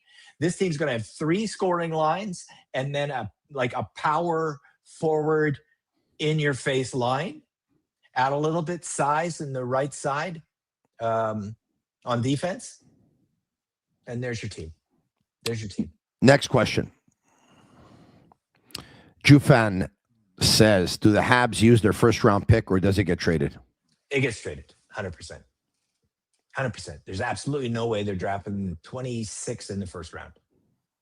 And as you mentioned before, the percentage of that 26 being a great pick it's not very high. No, it's 50-50. It's a 50-50 pick just to be an NHLer, just to make the roster Ryan Poehling style. Next question. Mastro Tube 87. Tony and Brian, if you were to lock up Demidov tomorrow, what's his contract? If you could get him for 10, you'd be lucky. 8 years for 10. If he feels like having $80 million in the pocket, it's his highest. We know he's going to be a superstar. But I know it's not 12 or 13 because you're paying, elevated for his entry-level years. We know how shrewd a negotiator Kent Hughes is. Mm-hmm. We saw it. Lane Hudson came in at 8.85. I get it. You're probably going to end up signing Demidov 1 year after you signed Lane Hudson, and there's inflation. Wouldn't surprise me if he gets him at under 10. And what they've, the blueprint that they have here is they have a bunch of guys that are signing for less than what they would get, maybe what they should get. And it's become contagious, and everyone is following everyone's lead saying, and you know what? I got to tell you something. And I hear this from a lot of people. Remember, Montreal used to be a place where, you know what? If I leave, it's not the end of the world, and I'll probably be better off somewhere else. Mm-hmm. Players love Montreal now. Yeah, they don't want to leave. Great atmosphere. And you know what? Coach. It's not easy for their agents because they know that the players they know that the players will stick around for less. They look at Montreal now and say, you know what, I can get $2-3 million somewhere else. And there's a lot of other cities, a lot of other teams in National Hockey League, they wouldn't want to. They'd rather just take, less money, be a Montreal Canadian. And besides, you know what, they're building something. They think they have a realistic chance to win a cup or two, maybe three in the next decade, 11, 12, 13 years, who knows? They have a lot of confidence in their coaching staff. They love playing for the coach. They have a lot of confidence in Jeff Gordon. They have a lot of confidence in Kent Hughes. They have a lot of confidence in the entire staff we've been talking about as well. It's a very, very competent staff. You know, the duo of Gordon and Hughes, they're the best GMs that I've seen since Serge Savard. And the only reason why I said they're not better just yet, because Serge had 2 Stanley Cups. So I want to show Serge that respect. But I think they're going to get to their 2 cups. I think they're going to end up, when all is being said and when all is said and done, I think they're going to be the best management team the Canadiens have had since Sam Pollock. I really believe that. Said that before. Yeah. Last question. Last one. Who's your favorite all-time Habs player? Man, can I say Lane Hudson, even though I followed the team and covered them since 1995? Is that crazy to pick a guy who's only been in the league 2 years? So you think, so without saying it, hold on a second. Without saying it, you think Lane Hudson is the best Montreal Canadiens player? On the team right now? Yeah. Well, yeah. Yes, I do. Yeah. Nick Suzuki's a great player. Nick Suzuki. He is. Like, they got a lot of great players. And Demidov is not quite there yet because he's flashes more than consistent games. Demidov's going to be in that category. Juraj Slafkovsky has the ability to be like an unbelievable power forward, but I take a look at Tony since 1995, and I just answered Lane Hudson. Think about that. Yeah. So that's my crazy, all-time favorite is the late great Guy Lafleur, which Guy Lafleur was so great that I saw him on the decline, and he's still my favorite. But I can't answer that because I grew up in Edmonton, so I didn't actually even like what the Canadiens were doing on a daily basis. Yeah, I hear you. What I mean, I've been covering this. They beat us again is kind of how I viewed that. I got my first media accreditation in 1995. I had it for 3 months. I was working part-time. Then I was out of the business. Then it came back in 2002. Since I've been covering the team, the 2 players that impressed me the most more than anybody are Hudson and Suzuki. Right. So Hudson and Suzuki. Favorite, let's say this century then. Let's, instead of going back to, the Rocket. I think Suzuki's unbelievable, but the fact that Lane Hudson, for me, I think everything changed with the Canadiens once they got Hudson. I think everyone became better because of Hudson. And the fact that Hudson every 3 weeks seems to beat a team record or a league record, it's pretty unbelievable. Like he just, once again, he became the defenseman with the most amount of assists in his first 150 games in the National Hockey League. In the history of the game. In the history of the game. Last year in his rookie season, he tied the most assists for a rookie defenseman, which went back to 1981. So it's little things like this that for me, if I had to answer one, it would be him. But just so you know, like, I love Nick Suzuki. Like, I love Nick Suzuki. Tony. I love everything about Nick Suzuki. Everything. Tony, the games in the 1980s that I watched when I was at the Edmonton Coliseum, later changed to the Northlands Coliseum. My dad bought season tickets. I was a season ticket holder thanks to my dad watching the glory years of the Edmonton Oilers. Yeah. And I watched those games end 8-5 regularly. The Mickey Mouse team, the Devils came in, and if they didn't score 10, I was disappointed. And I mention all of that for this reason. That era of hockey had so many goals. And Lane Hudson, little cherub, Lane Hudson is the greatest assist getter in the history of the National Hockey, including that generation of the Paul Coffeys of the world. It's unbelievable. And the Larry Murphys of the world. Can we bring up? Yeah. It's incredible. It's incredible. Can we bring up the event summary before we go? Because it just dawned on me that we haven't brought it up. Okay, Brian, what stats stick out to you?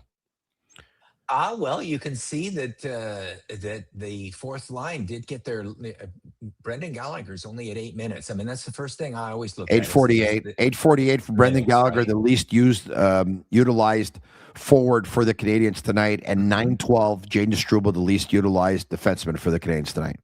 Yeah, so like he got the bench shortened on him tonight. So when I'm saying that, maybe there's some merit to it. Not to say that Eric's argument didn't have merit. It definitely did have merit. So, and then I usually look at face-offs. I always get curious about face-off percentages. Nothing sticks out there. They're all in the mid 50s, which is normal. Kapanen had a tough one, but Suzuki 10 for 20, 50%. Yeah, Newhook 2 of 4, 50%. Phil Deneau 4 of 7, 57%. Jake Evans 9 of 16, 56%. 9 minutes. Kirby Doc went 0 for 1, and Oliver Kapanen was difficult. He won 1 of 5 for only 20%.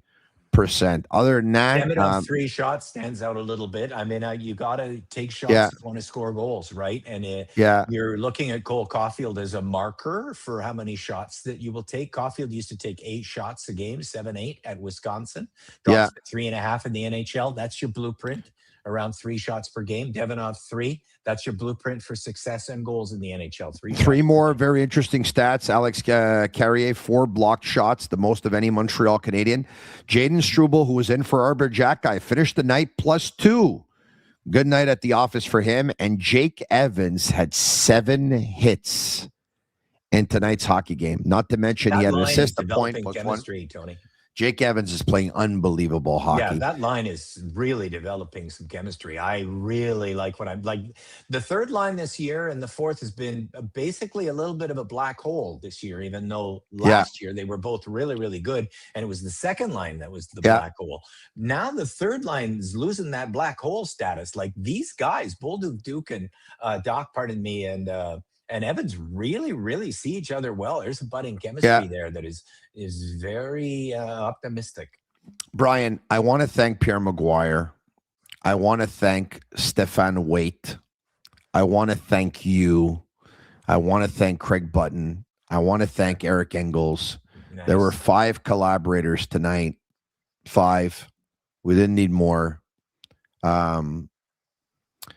We could have pulled it off with 2. It was better with all of you. And I want to thank you, Brian. I want to thank you for being there. Thank them. 2,500. Thank the people, man. That's pretty good. And the final word was going to be to thank the people for watching in big numbers, for sticking around. No, don't worry about it. Don't worry about it. Oh, there's something that I just saw here. Best plus minus in a player's first 75 career road games. Best plus minus. Lane Hudson? Okay. Lane Hudson is second all-time right now. Wow. Bill Nyrup had plus 52. Lane Hudson has plus 42. Phenomenal player. And by the way, you know what's unbelievable about that? Last season, he played a big chunk of games on his offside. Yeah. And you know what we haven't mentioned tonight? Sorry, I know it's 1:38 in the morning. But Bobby Orr plus 34, Larry Robinson plus 31, and their first 75 career road games. Lane Hudson plus 42. And didn't Bobby Orr have a plus like 134 one year? 124, I think. 124. That's crazy. Plus 124. Crazy. Yeah. Hey, I do want to mention just very quick. Can't even remember if I did. Very important. Hudson and Gooley were really good tonight. I did mention that once. I'll mention it again. Yeah, they were. That partnership is good together. It just frees Dobson and Matheson, and now you got 2. Yeah, I mentioned it. That's 2 really nice pairs. And all of our listeners and all of our viewers were amazing. Absolutely. Super Saiyan Mutant says, Tony, I kept track for fun. You peaked at 3,600 viewers tonight on YouTube. We also had a couple of thousand on Twitter, which was kind of cool as well. Nice. And it's kind of cool considering that there's all kinds of competition. So, I want to mention something. Yeah. So we're looking at around 7,000 peak. When I was on CFCF and CTV, when I first got there in 1995, just to tell you how the world was changing, we had 300,000 for our supper show. Yeah. And at late night, we had like 65, 70,000. And we just watched the world change right in front of our eyes until I lost my job because the world changed. Mm-hmm. And we were dropping down to numbers for the late show that are basically what you're getting now in your podcast, just to show you that the world changes fast, man. And, nobody was just going to hang around for a highlight show anymore when Twitter would show you the goal about 5 seconds later. So we tried to rebrand it and got Francois on and tried to change it up a little bit and see if we could get it. And it just, people kept turning to the internet, and now they're turning to you. And I think you guys are just getting started. I think in a 9-inning baseball game, I know you guys feel some nights when you're working your asses off, you're in the 7th inning, but I'm telling you, Tony, you and Sammy and Yellow and everybody who works so hard on the Sick Podcast, Alexi, everybody, you guys are in the 2nd inning, man. I'm going to be long gone, retired when you guys are superstars on the internet. So good on you.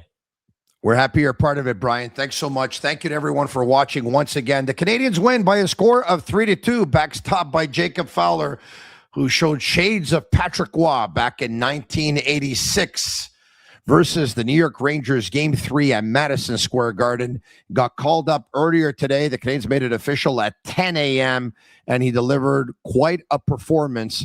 Jacob Fowler did tonight for the Montreal Canadiens because, of course, he faced shots. He faced quite a few of them, indeed. And what was it? Was 34 in all? Was it 34 shots? Yep. And 32 saves for Jacob Fowler. What a performance, especially in the last couple of minutes with the Ottawa Senators pulling their goalie. He stood on his head. And I don't know if Claude Giroux's sleeping right now, but chances are he's probably not going to be able to fall asleep because he stoned them not once, not twice, but 3 times in the final 2 minutes.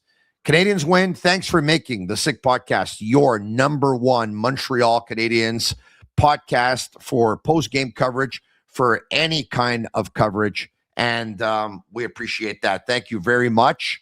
And for those wondering how many coffees I had in me tonight, to be totally honest with you, 0. As a matter of fact, I had a lemon and ginger tea, if we really want to get specific. And I had a lot of electrolytes, and I'm wearing a diaper.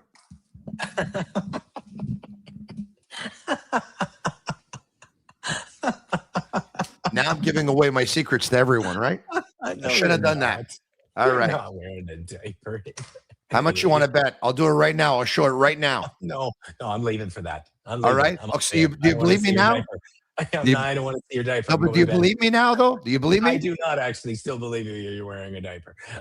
You're 53. You're not wearing a diaper. President of the United States is wearing a diaper, but you are not wearing a diaper. Good night, Tony.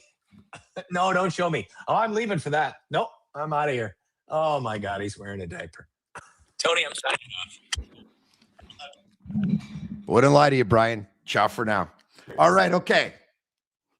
Let me see the reaction. Who's laughing? There you go. I love my job, man. I love my job. Thanks for watching, everyone. The Sick Podcast. I'm Marinaro. And that's a wrap. Hope you don't miss us too much until next time. Follow the Sick Podcast with Tony Marinaro on YouTube, Instagram, Facebook, Google Play, and Apple Podcasts. The Sick Podcast is brought to you by Energy Transportation Group, driven to be different. LaBita.tb, embrace your true nature. And Playground, your premier gaming destination.